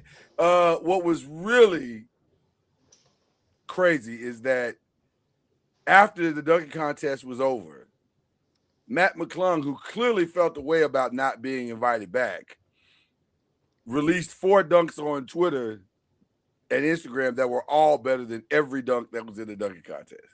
Oh, so he released some dunks. He's- Were they live? Were they live dunks? They weren't live. They were recorded, so I don't know how many times it took them to get them, but they were all better. Even if it took them more than one time to get them, every single one of them was a 50 compared to the dunks that actually were in the dunking contest. First of all, let's start with Jackson Hayes. Bruh, I know you had that moment under the legs in game. I got it. That does not necessarily qualify you as a dunker. He should not have been in the dunking contest. Oh, they probably was They need somebody in it. straws at this. You know, at this Why is it point. so hard to get from the mouth and the mind of an ex-NBA player? Why is it so hard to get these guys in the dunking contest? Well, dunking takes a lot out of you, one. And so if you're one of the better players, you see it as, I mean, it's something you gotta practice for, warm up, and it can be difficult. Of course, like, well, Michael and all these guys did it. Well, it's a different time. Plus, they're all It's from- Spanish. And so I don't know. You know, they got the guys that I think they felt can enter it, but I would love to have seen McClung come back. I don't know if he's on the team or not, but he should be defending his title. Well, there was a rumor that those guys said, if he's going to do it, we're not. I don't know how true that is, but Let that remain as a rumor. That's yeah, to me. I don't know how true that that's is. not a but- competitive mindset, Right. and so that just doesn't sound right. There's somebody that would, because there's a lot of money on the line, and so I would have loved to have seen McClung, since he's won it the last couple of years, at least to come back to defend it. I don't know, like I said, I don't know if he's in the NBA or G League or where he is. Maybe they got tired of the G Leaguer winning the dunk That's what it was. contest. That's what it was. They tired of a G League winning. That's what it was. Step your game up. Step your game up, NBA. You know who would benefit from winning the dunk contest? Ja Morant. I knew where you going. He should have been the first to sign up. He got to rehab his reputation. And by the way, Yeah. as we transition from the All-Star weekend, the rash of injuries, Ja Morant is out for at least 2 more weeks. Yeah, If I had to 2 more weeks. If I had to guess, I think he's trending toward them making an announcement. That's what I think is why they keep pushing it back and pushing it back. Sabonis and Zach LaVine both out for the season now. Kyrie Irving announced out for the season now. Franz Wagner still out announced out indefinitely. I think at one point he was scheduled to maybe return, and now he's announced out indefinitely. To the surprise of no one, Embiid is out. No disrespect, but he's out. Where is he? What's wrong with him? Yeah, he's missing tonight's game with a sore shin. Oh, Yeah. where are they in the standings? They are right up there. They'd be a lot higher if they could ever get their center to play. They are 6. They're 6. Yeah. Oh, They're holding on to the 6th spot. But Orlando's in the 7th spot, so there's probably no real danger. I was going to say they can probably hold on to it. Orlando is 7. Yeah, Yeah. the 4 teams that are behind them, there's probably no danger. Orlando, Right. Miami, Charlotte, Atlanta. Maybe Miami gets hot and goes on a run, but I doubt it. I doubt I doubt it. Steph's out tonight. Is it tonight that they play the Celtics? Is that tonight? Yes. Yeah. But Porzingis is back. Yeah, Porzingis is making his debut. That'll be interesting. But what it feels like we're setting up for is a very significant summer, because I wonder if Kyrie, Ja, Sabonis, Zach, all have played their last games on the current team that they're on. I don't think Kyrie has, you keep pushing for that. But I do think Ja's probably not going to play the rest of the season because they got to get rid of him.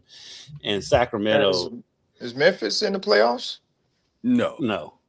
That's what I thought. So I wouldn't expect him to come back. I think that's over. I think I think he's played his last game in Memphis. Yeah. Sacramento, you never know what they're doing. You never know what they're doing. So it would seem like Levine and Sabonis are gone. They're dead last. It's Sacramento. They may not be gone. They're moving like they're going to be gone, but who knows with Sacramento? You know what's so crazy about what you said? All of what you said is true. They should be gone. They might be gone, but they're probably not gone. And also, they could be gone. All of those things are true. With Sacramento, they are the weirdest franchise, because you just don't. They say they want to win. They have a phenomenal fan base. Just 2 years ago, it was like they were on the cusp. They had a great young core, light the beam, all that stuff. When that place they was pushing rocking, Golden State in the playoffs and all that stuff, and now 2 years later, they are a dumpster fire. When that place is rocking, it is. I would put Sacramento, when it's good, up against any arena in basketball. Like, it's a really hard and difficult place to play. It's the fan base is the definition of fanatical. It's fantastic, and yet they're like, we're not really interested in consistency. That's every now and then we'll give you some moments, but consistency, I don't think so.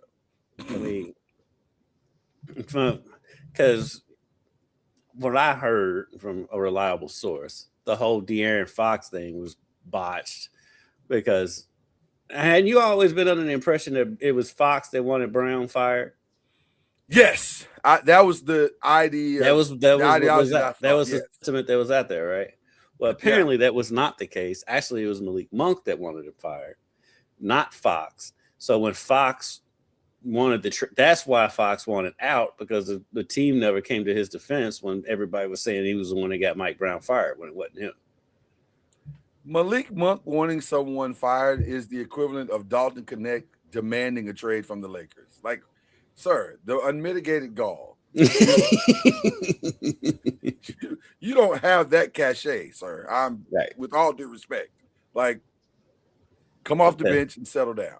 That's what I heard from a reliable source. Wow, that is. That's why De'Aaron, because remember we saw on the show, it didn't make sense. Like, why would De'Aaron Fox get a coach? It didn't make sense because they want to get traded, flourishing under Mike Brown. Yeah, they were the best they'd been in a long time under. And then demanded a trade after he got fired. So it didn't make sense at the time, but now it does. Now it does make sense. Now it absolutely makes sense. Wow.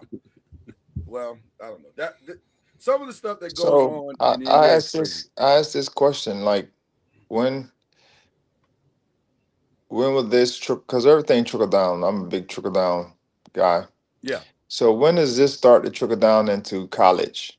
Ooh, good question, Charlie.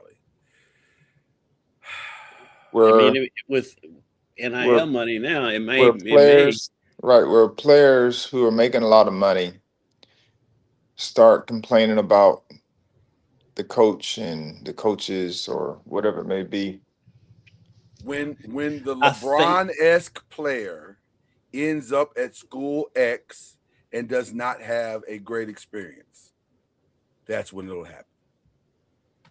Well, It's going to happen, Charlie, to your point. Well, two reasons why I say it may not happen. One is because still the coaches are making more than the players in most instances, where that's not the case in the NBA. And two, the players aren't in college long enough to cause that much of a ruckus. I don't think it'll happen at a blue blood, but I do think it will happen at a school like let's say like a BYU who stumbled into this particular situation. And let's say Dibanasi has an awful season, and it's all in his mind, it's all the coach's fault. Hold on, what was that name again? Dibanasi. I don't know how to I struggle. Listen, he's no DJ Uyagalele. He's no that. It's just Debansa. Is it Debansa? I said it looks like Dibanasi. You made him like from the Ukraine.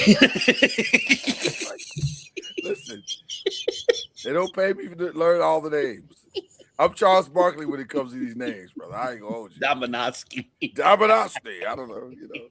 I am Charles Barkley when it comes to these names. Shout out to Charles Barkley, by the way. But yeah, I think it'll happen when a player of that ilk will say, this is all his fault. And I'll come back if he's not here. Oh, okay. This is an easy fix. Yeah, right?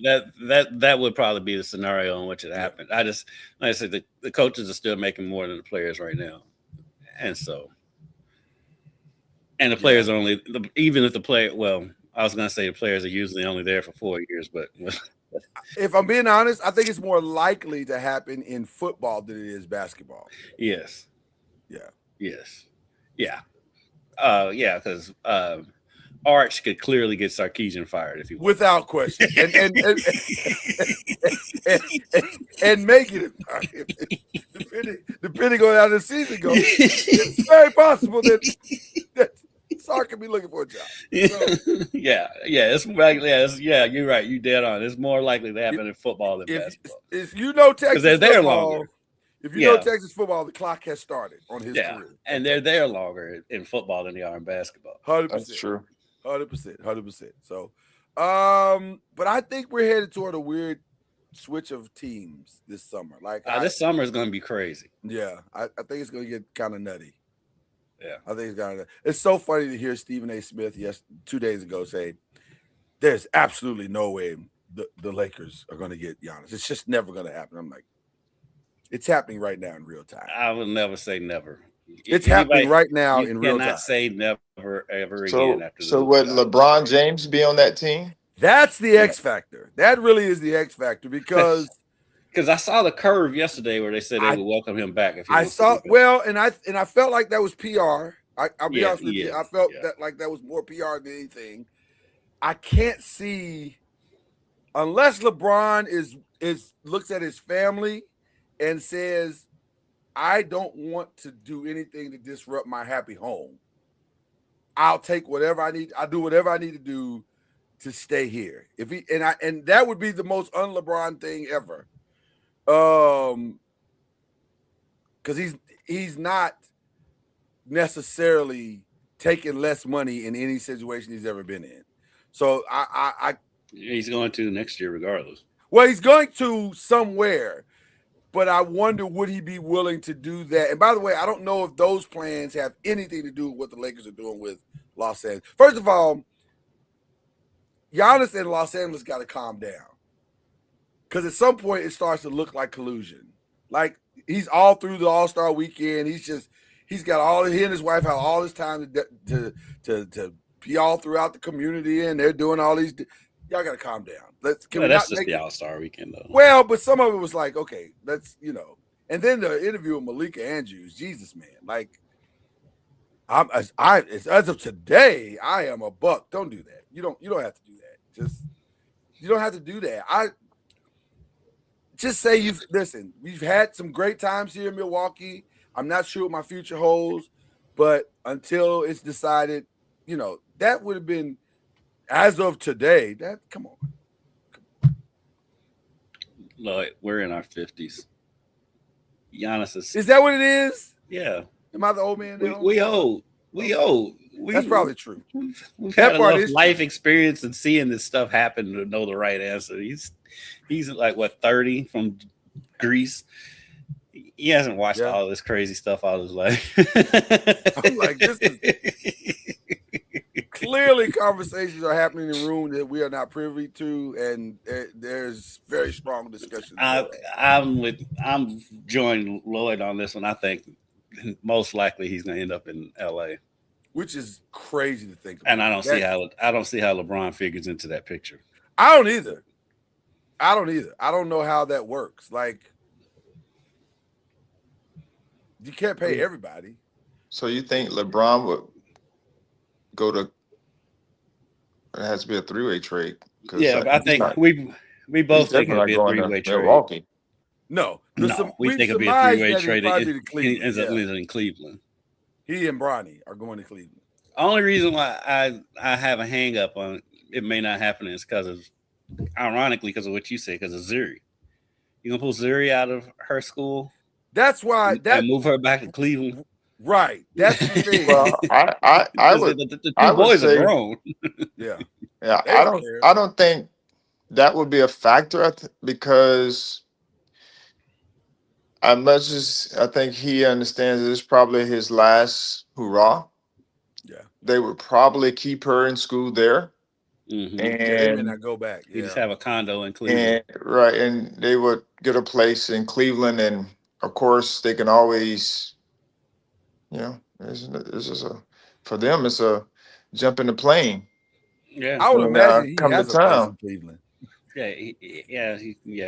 he'll just live in his place in Cleveland and Yeah. take the jet out to LA whenever he needs to. Yeah, that's what I would think. So that she can keep her life, stable. Mm-hmm. And But does he 'cause want it's- to miss? It's only for a year. But does Yeah. he want to miss even that? Like, does he really want to miss whatever's It's just- going on in this final? I mean, I guess, yeah, you're right. It is just a year, and she's still. And I'm not. really young. What grade is she in? That I'm not sure. I'm not sure. Yeah. Yeah. So I mean, She might be old school age, maybe. But she's actively playing volleyball.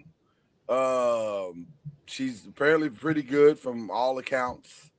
So I don't know. He's probably missing some things now. Stuff, yeah. It'll probably be more, but like I said, it's a short window in the sense of it being a year. It's not like this is going to be long term. Mm-hmm. Does he want the tour? Do you believe he wants the tour? Come on. He'll say he doesn't.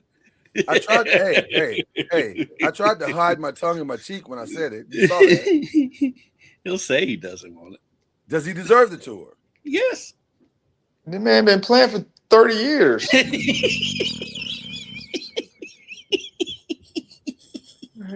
He deserves a band, and on top of that, to go with his tour.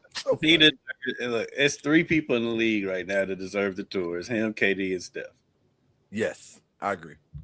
That's the list. Right now. I would agree. That is the list. Okay. Chris clearly didn't deserve the tour, apparently, because he got the tour. Not the tour he wanted, but he definitely got the tour. He got traded 3 times in the same season. Like this, what's going on? I'm saying he got his tour. This is crazy. I mean, I've seen the NBA retire people before they actually retire, but this one was the wildest one. Because I mean, Rondo, the NBA retired Rondo before Rondo retired. They retired AI before AI retired, and they retired Chris Paul and just bounced him all around the league. That was crazy. That's I when saw you know Rondo it's time. last night. He got fired on his days off. That's crazy. Like I've That's when never you know seen a it's guy time to get move. sent home. it was time. Time And to shout move out on out. and shout out to Chris for recognizing. Oh, so y'all don't want me no more. I got it. I got it. Did he recognize it? Well, he didn't have a They choice. sent him home. Well, but when the last team that trades for you says you don't have to. Don't worry about it. Yeah, I mean, because they sent him. The Clippers sent him. They home. literally went out on a road trip and then sent him back. Well, hold Okay, so let's measure the diabolical natures. Diabolical is the That theme of the was show, a by the guess. way. Let's measure the diabolical. Which is more diabolical, sending you home or trading for you and saying you don't have to. Don't worry about it. Don't. Well, that happens all the time. You have to That go part away. happens all the time. Not to guys who are first ballot Hall of Famers. Allen Iverson. They at least allowed him to go back to. Didn't he go back? He left. His last team was Philly, right? Or was it Detroit? Or was it Memphis? The last He time was at all of them. Yeah, he went on a weird tour too. Iverson did go. It got weird again. It was like, when did you get to Detroit? Like, I didn't even know you. He played in China for a minute too. I think there was a point where teams were trading for Allen Iverson, and he'd be on their bench, and players would look down and say, "Hey man, what'd you get here?" I didn't even know you was here. He was in Denver. Memphis, Detroit. I want to say he finished in Memphis. I think. No, I think it's either Memphis or Detroit. I think it was Detroit. If only we had a computer to look. Yeah, we need a computer. Does anybody have a computer that we can look up his final and watch his final destination be somewhere like Cleveland? It's gonna be so. Philly or Washington, Denver, Detroit, Memphis, and finished his career in Turkey. I knew he was playing overseas at one point. Turkey. So some guy on the bench in Turkey, which Iverson. Sorry about Iverson. Like he has a citizenship there. Apparently. So he played one season in Detroit, played 3 games in Memphis before leaving the team. That's rough. Boy, NBA, when they retire you, boy. And Chris didn't even leave. Chris didn't even leave because of play. He left because he had an opinion. Well, his play too, because if his play could back up his opinion, he'd still be playing. Well, that may be that. I think that's the point Ty Lue was making. I think that's the point Ty Lue was making. Like, fam, you can't even get on the court. Be quiet. I mean, Kyrie was out here saying the world is flat. He was still playing. You know what? I gotta say this though. Shout out to Kyrie for doing something that doesn't happen often, rehabilitating his image to a point where he went from, oh my God, what is this guy? Who is he? And why is he crazy? To very, very much respected and that's why he's gonna stay in appreciated. Dallas. I don't think so. That's I don't think so. I'm telling you. That's why he's not leaving Dallas. Listen. Who's that? Kyrie? Yeah.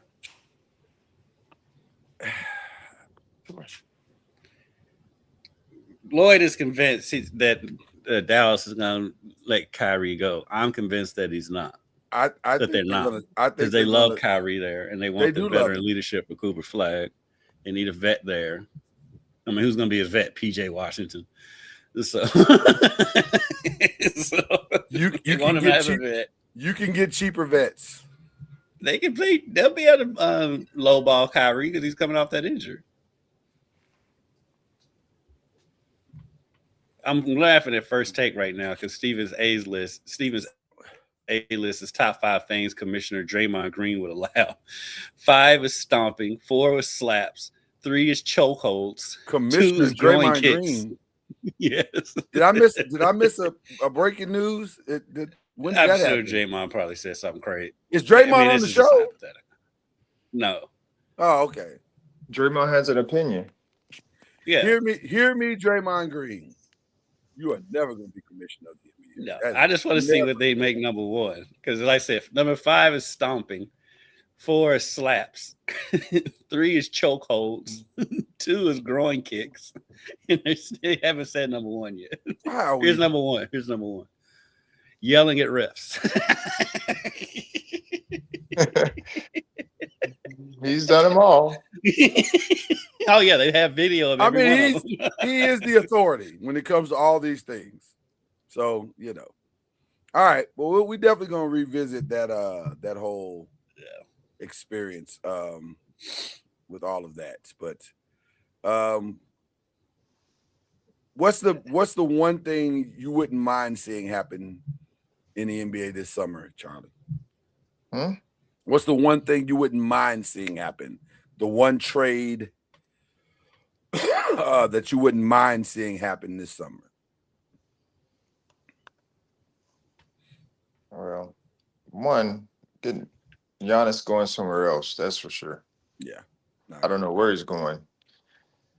I know but it's just par for the course. I'm just a big believer that the way they treated Adrian, Adrian, he was the head coach, and Doc came and replaced him middle of the year. Yeah. How's he not gotten another job yet?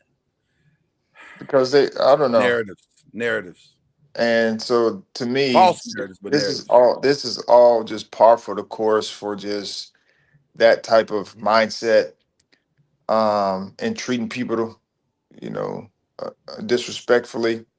Yeah. There just has to be some tact to it all, and I'm just, I'm happy to see that it didn't work out. You're happy to see that? Okay. Yeah, because it just wasn't right the way they did right. it. You're right. And sometimes when those they things brought in happen, a consultant, and the consultant said, "I think I could do a better job." correct. That's my point. Which is diabolical. Also, this is a very diabolical morning. So I'm just happy that they weren't able to get it rectified. Their plan worked out. You get what you put. You get what you do. You reap what you sow. I think the Bible talks about that. Yeah, you reap what you sow. Yeah, man.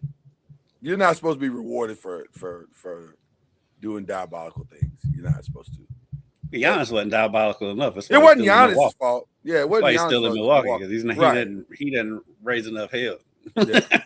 He needs to learn from James Harden. Yeah, because when James is done, just go ahead and go and send him. Soon as he has an inch of wanting to go. I'm not even sure James goes to the front office. He probably just sends a text like, "Hey, y'all need to figure something out." Oh, I guarantee it's gonna be the most simplistic way. Yeah. If you watch Starting Five on Netflix, that's what I'm saying. That's what way. Yes, that's what I'm saying. James be like, Charlie, have you watched any of those? Charlie, have you seen Starting Five on Netflix? No, I haven't. They follow 5 players around for a season. They've done 2 seasons. The first season was LeBron, Ant, who I would have been fine if they just did Ant. They didn't need anybody else. Ant by himself was a good time. I think I may have seen some clips from that. Yeah, it was LeBron, Ant, Sabonis. Was it Tatum? Yeah, Tatum was in the first season. Yeah, he was and it was because it was Jaylen Brown the second season. Jaylen was the second season. Yeah. By the way, the second season was James Harden, which again they could have just stayed with James Harden. By the way, the trade I want to see is Anthony Edwards on a team where he can truly have a chance to win a championship. Well, Anthony Edwards is a good time, so they're gonna have to make some moves. Anthony Edwards is a good time. He's so country. He's so country, and he's too much of a good time. I know. A little bit, but it's again, funny, it was brings me to my point about Ja, which is the most hilarious point. Now talking about Anthony Edwards being the face of the league. He's got 5 baby mamas in like 2 years. Ja seems like a good dad to his one daughter that he has the more squeaky clean outlook. He's almost out of the league because that's how much of a fool he's acting. Come on, bro. You can't give Ja Morant away now like you can't give a School Days VHS away.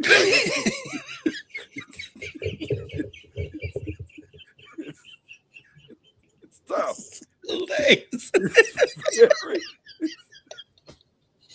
Shout out to Living Color, by the way. Shout out to stuff out in these streets for Ja Morant. It's hard out here for a pimp. By the way, Was it the myth? What was I watching? I was watching the WWE, and there's a wrestler by the name of Trick Williams. He's in town. Listen, He's in Louisville today. Now he's making the rounds at the TV stations and did all his interviews with no shirt on. listen. Let me just tell you, the man has the most diabolical music of all time in wrestling. From the movie, you said Hard Out Here for a Pimp. What is the movie? Whatever the movie was that starred Terrence Howard. Yeah. How to Be a Pimp. How to Be a Pimp? What was the movie? No, it wasn't How to Be a Pimp.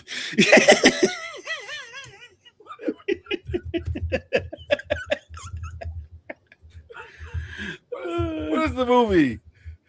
Oh gosh, wow. Hard Out Here for a Pimp. What was the movie? Hustle and Flow.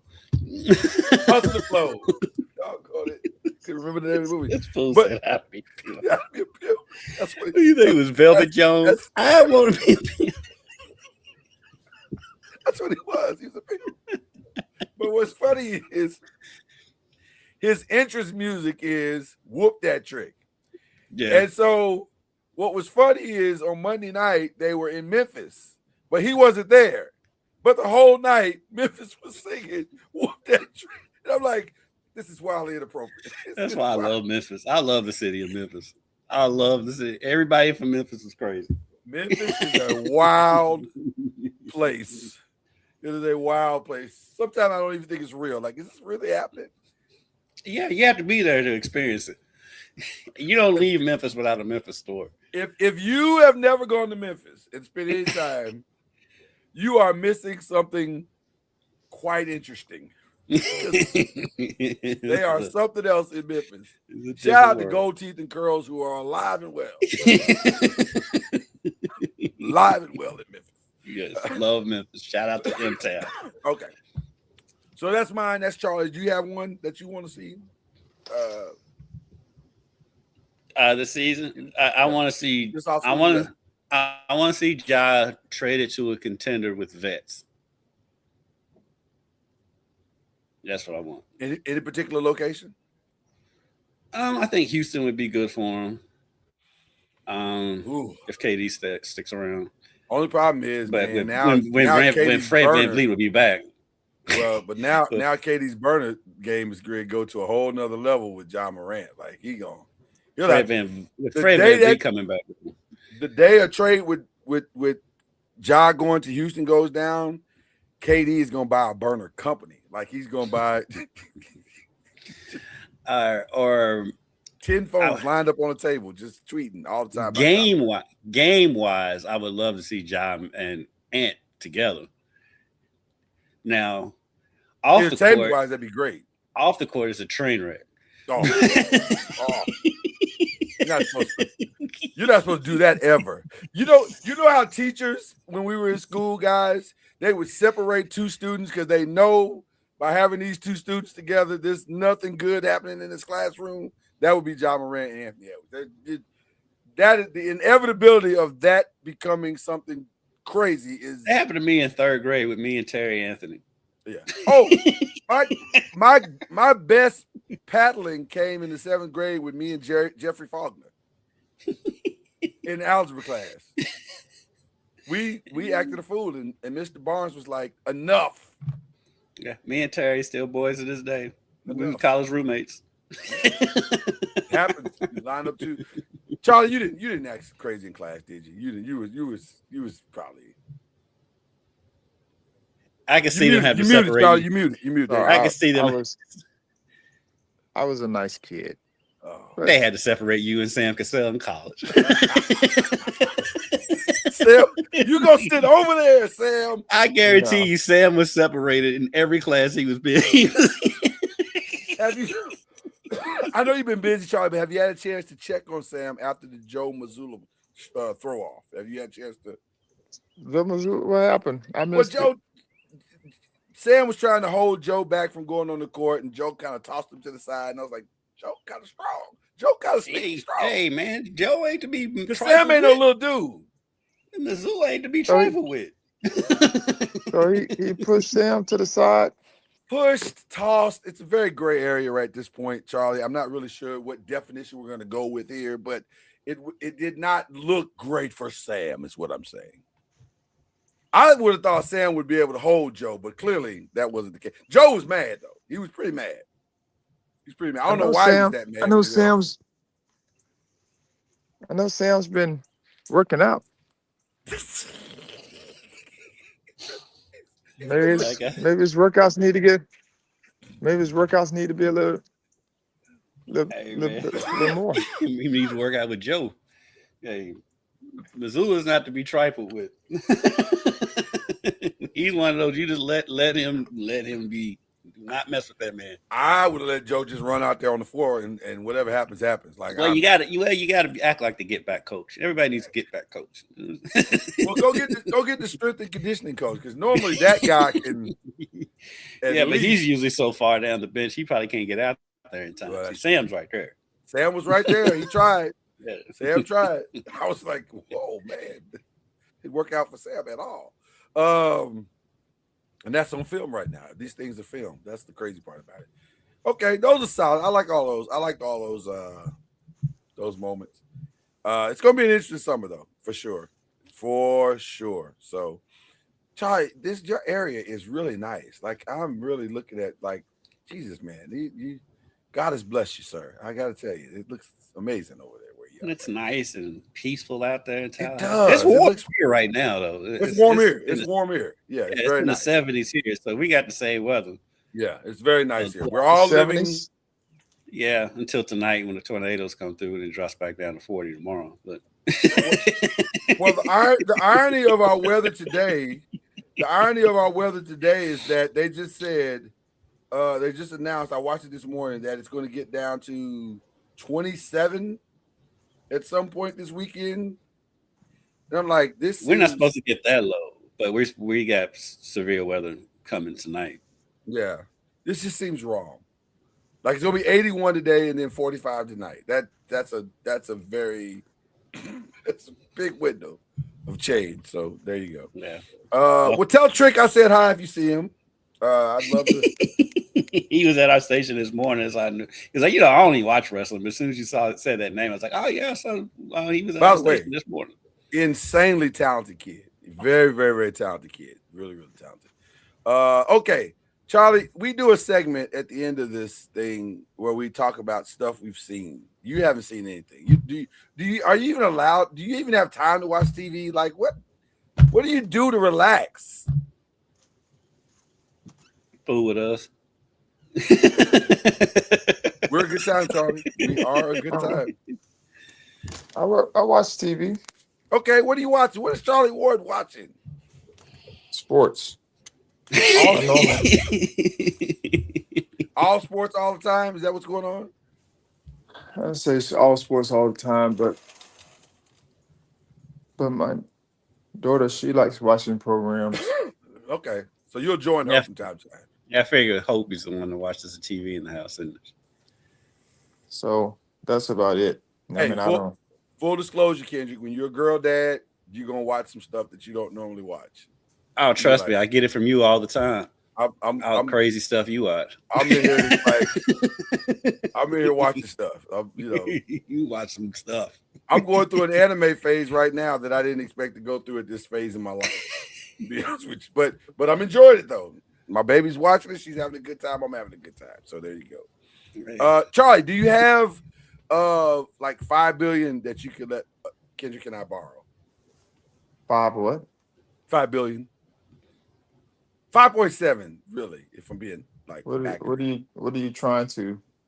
The Seahawks are for sale. The Seahawks are for sale. Oh yes, the Seahawks are for sale. And since Kendrick and I have some time, or maybe like in the summer, we don't be doing nothing. Like we be taking breaks with the podcast, so we could theoretically run the Seahawks. You can front it, and we'll make it up. Call Al. Call Al. I bet you Al got $5.7 billion that he can spare. Al got a lot of kids to pay for. Al Houston. Al and you know they got a bunch of kids. Al got a lot of kids. Yeah, got 7. Al is out here building his own basketball teams. He's the NBA's Phillip Rivers. Yeah, from Al's the same wife. family. They're all from the Yeah, the same same lady. wife. Yeah, same lady. Shout out to his wife who signed up for the deal and followed through. I ain't mad at it. Hey, ain't mad. Hey, Are any of the kids like? Any of the kids have? Because Al was shooting that thing this weekend, Charlie. Yeah. Al still got the L. He still got the 90 degrees. Yeah. It was Alba had that 90 degrees for his entire life. It looked good. and real quick, because this will be my shout out for today anyway. Okay. Shout out to Al's dad, Wade, because yesterday they named the gym over at where it used to be Aaron's, but now it's the Brown School. It's the school he first coached at. They named the gym after Wade yesterday.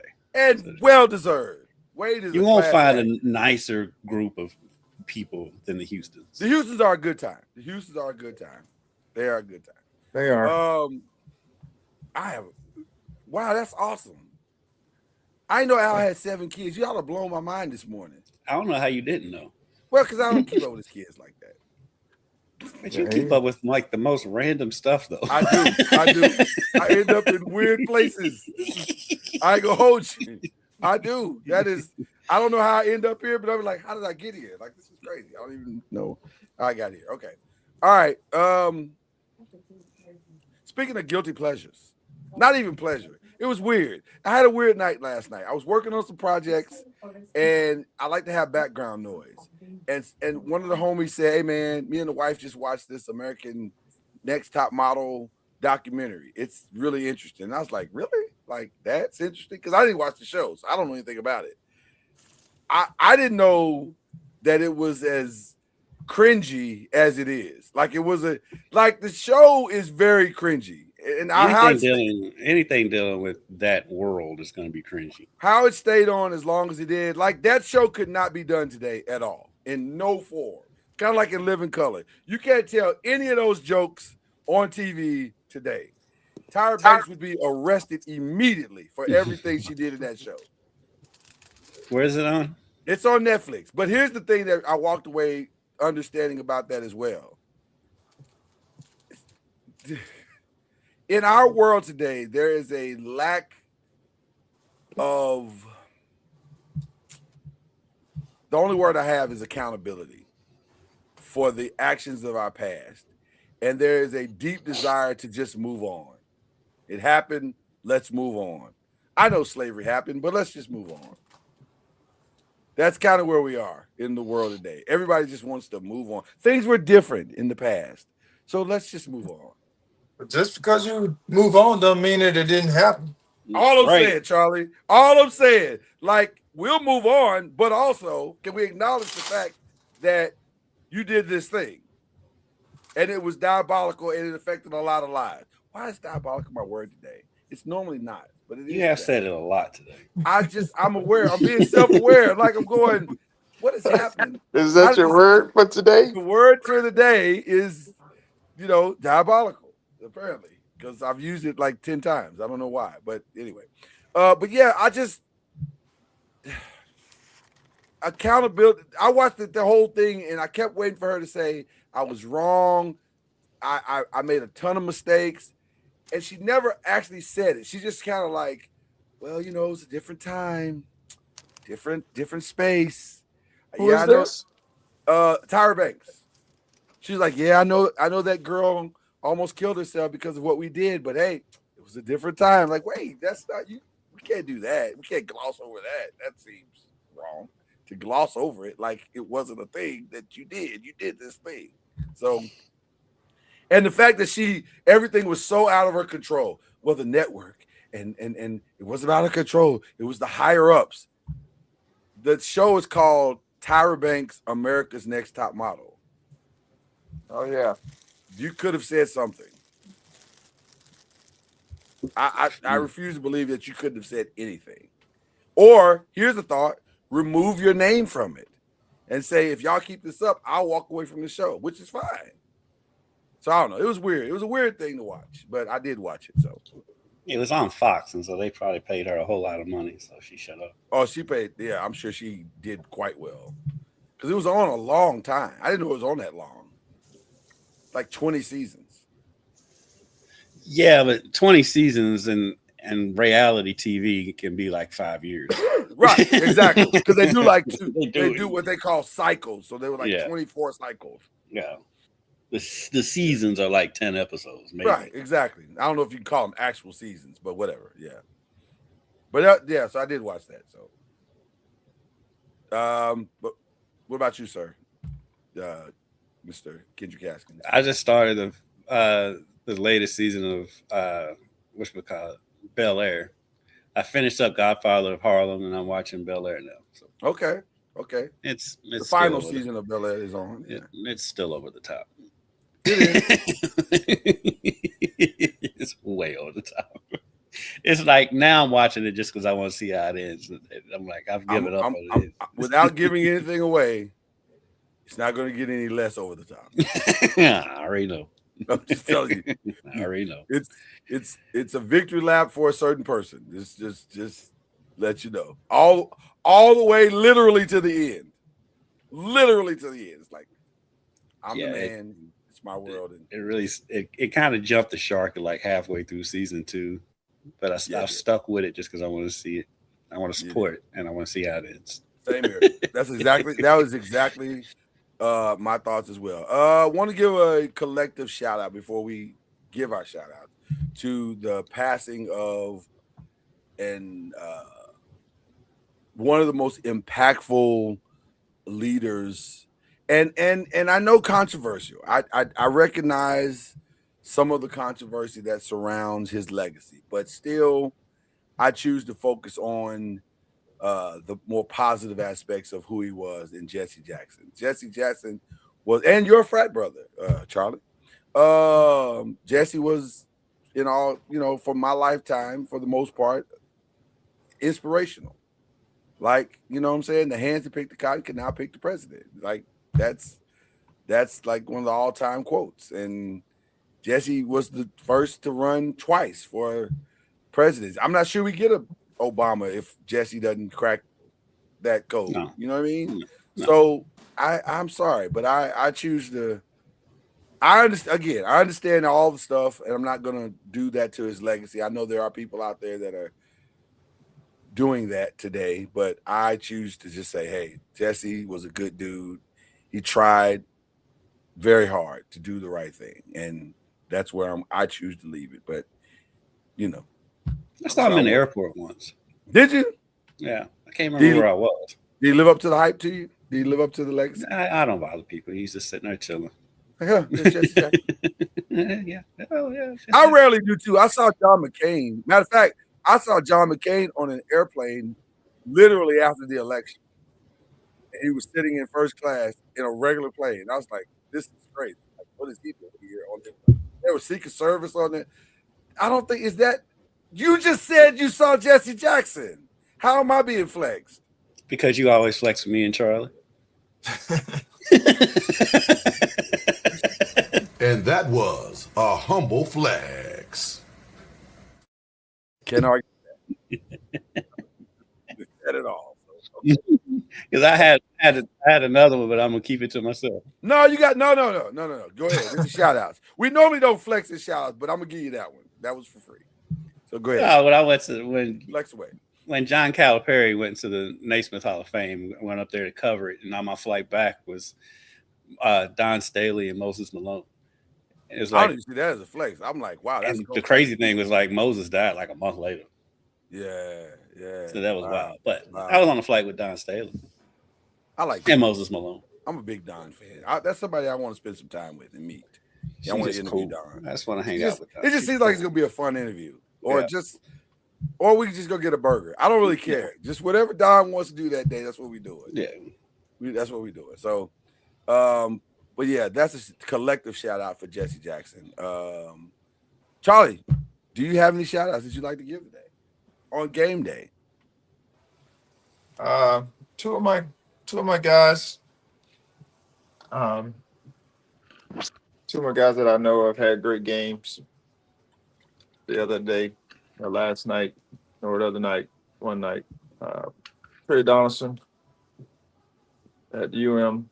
I saw where he had like 32 points. Okay. Which was commendable. He's definitely putting his name out there, for the next level, and grateful that he's getting this opportunity. I know he's been to 3 schools in his college career, but he's a very good player, and I'm glad that he's getting the opportunity to showcase his talent, not just scoring, but I mean, he's just a complete player. Yeah. And then my man Darius Acuff Ooh. had He's a a monster. monster Oh. night, to say the Oh. least. Last night in a loss, which he had a couple times, or at least one time, he could have ended it on one of his shots. But the That dude was a great is move. he's That was a great phenomenal. play, and that was a great play on that last play. Clearly, fundamental. You get it, just get the ball up on the backboard and Yeah, either make it or it's there for a rebound. And they got everything that we wanted on that play. The ball just kind of slipped out of the guy's hand when he was going for the dunk. But A Cup was amazing last night. He was And this so draft hot. class I'll be honest with is you. insane. He was so hot from 3. I was like, "Oh, shoot it!" And then when he drove, I was like, "Okay, I get it."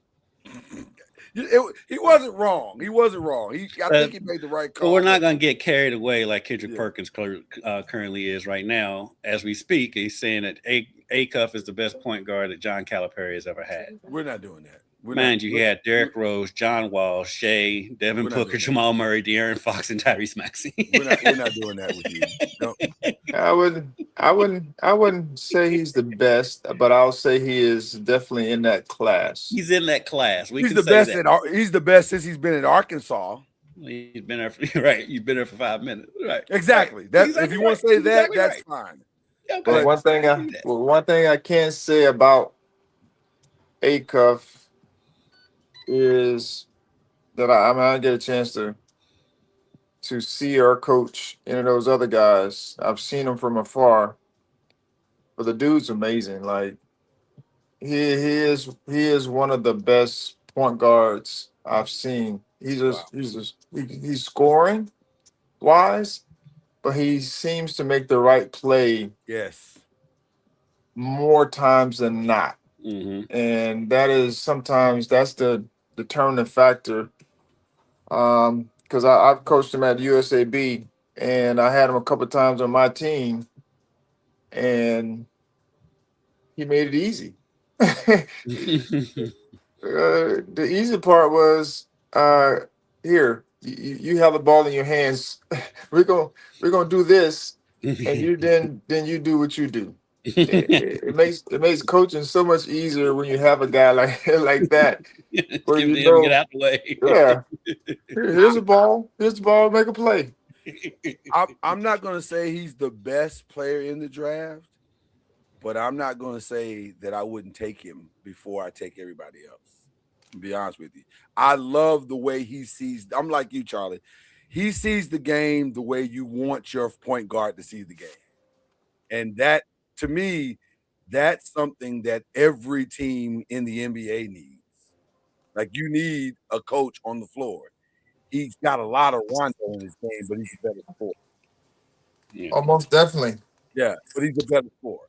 So how valuable is that to you is the question. Listen, I love the kid. I just think he's, Wherever. I don't know. I mean, if you're gonna be successful in any league, you got to have good guard play. If you're drafting for upside, okay, maybe you don't take him first. But if you're drafting for plug and play right now, I think it's a no-brainer. But we'll see how it goes. We'll definitely see how it goes. But if you're Utah, he'd fit in great with what they have. Oh my God, he would open up that whole team. But you can't draft him. You can't draft a number 1 if you're Utah. Why Not with the not? bouncer there. Not with Why the bouncer. not? But you got a front court. You don't need. That's a PR nightmare. I mean, you're risking this kid getting booed at the draft.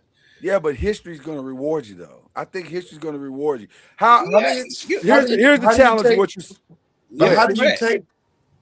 How do you take the bouncer and you already have what's his name who got drafted. They're the same Yeah. players. That's I what know. I'm saying. That's what I'm That's the saying. tough part. I just take the Bulls. But you know I'm how I sorry. mean, with him being a Utah native, I would take the Bulls. I'm sorry. I just have to take it. They're gonna have to give me. They're gonna have to be mad. Because guess what? When we start winning, all that mad's going away. That might be the missing piece to their run. Unless they get rid of Ace Bailey. they might get rid of Ace Bailey. Or they can put them together. I mean, the Rosen and Levine are the same player, basically. I may have recency bias, but I love Acuff. I am a fan. I love him too. And I think he fits in with what they want to do more. But I think Acuff fits in better with Utah than Bonsa does. But him and Jaren Jackson together could be dynamic. Him and Jaren Jackson together is what Ja and Jaren Jackson should have been. I mean, but if you say they're the same, I said DeRozan, but I meant Jaylen Brown and Jason Tatum are the same player. Yeah, they won a championship. It wouldn't be the first time a team has drafted the same player twice. Yeah, so I can see it. I don't know. I'm just a fan of Acuff, so I get it. I understand. All right. Did you give your shout out? You didn't give a shout out yet, did you? Yeah, I did. Wade Houston. That was my shout out. Yeah. That's the only one. Okay, all right.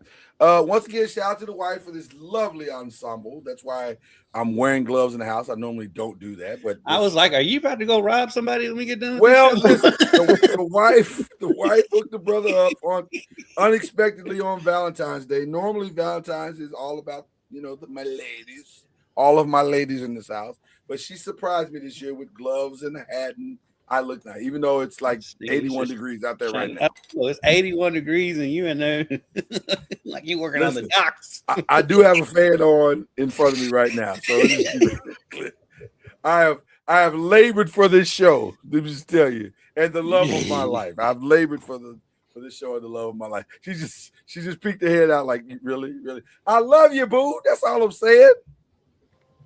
That's all I'm saying. Crazy. So let's shout out to her. And then I was another shout out I wanted to give. I forgot just that fast. That's the old man moment. We'll move on. I'm sure I'll get back around to it at some point. But I've had a good time. Love seeing my guys. Love seeing this. You guys.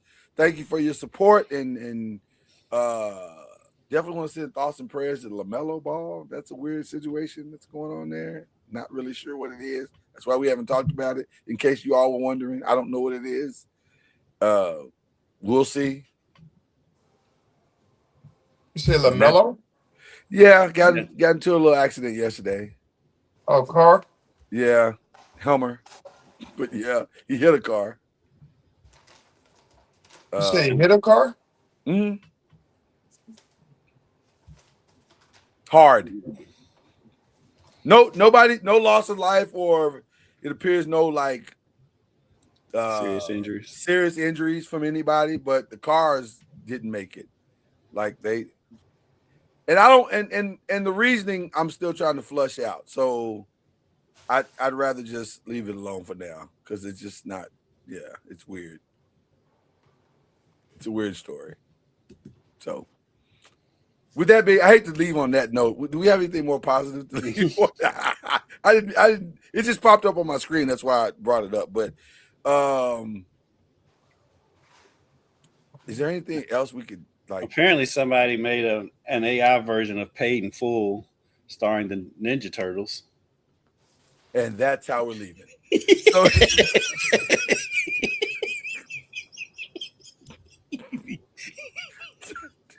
So, turtles die every day, B. Turtles die every day. That's how we're leaving today. That's where we cue the whistle right there. God bless you. God keep you. We'll see you at the conference. Here we go.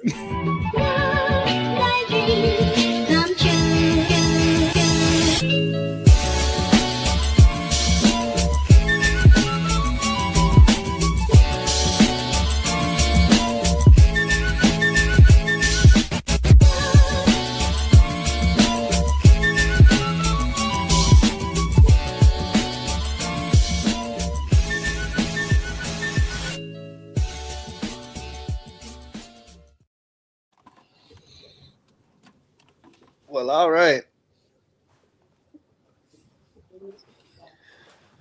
Hold on 1 second. Don't say anything, guys. My screen is frozen. I'm trying to end the show. There we go. Did that do it? Still says live up in the corner. I was going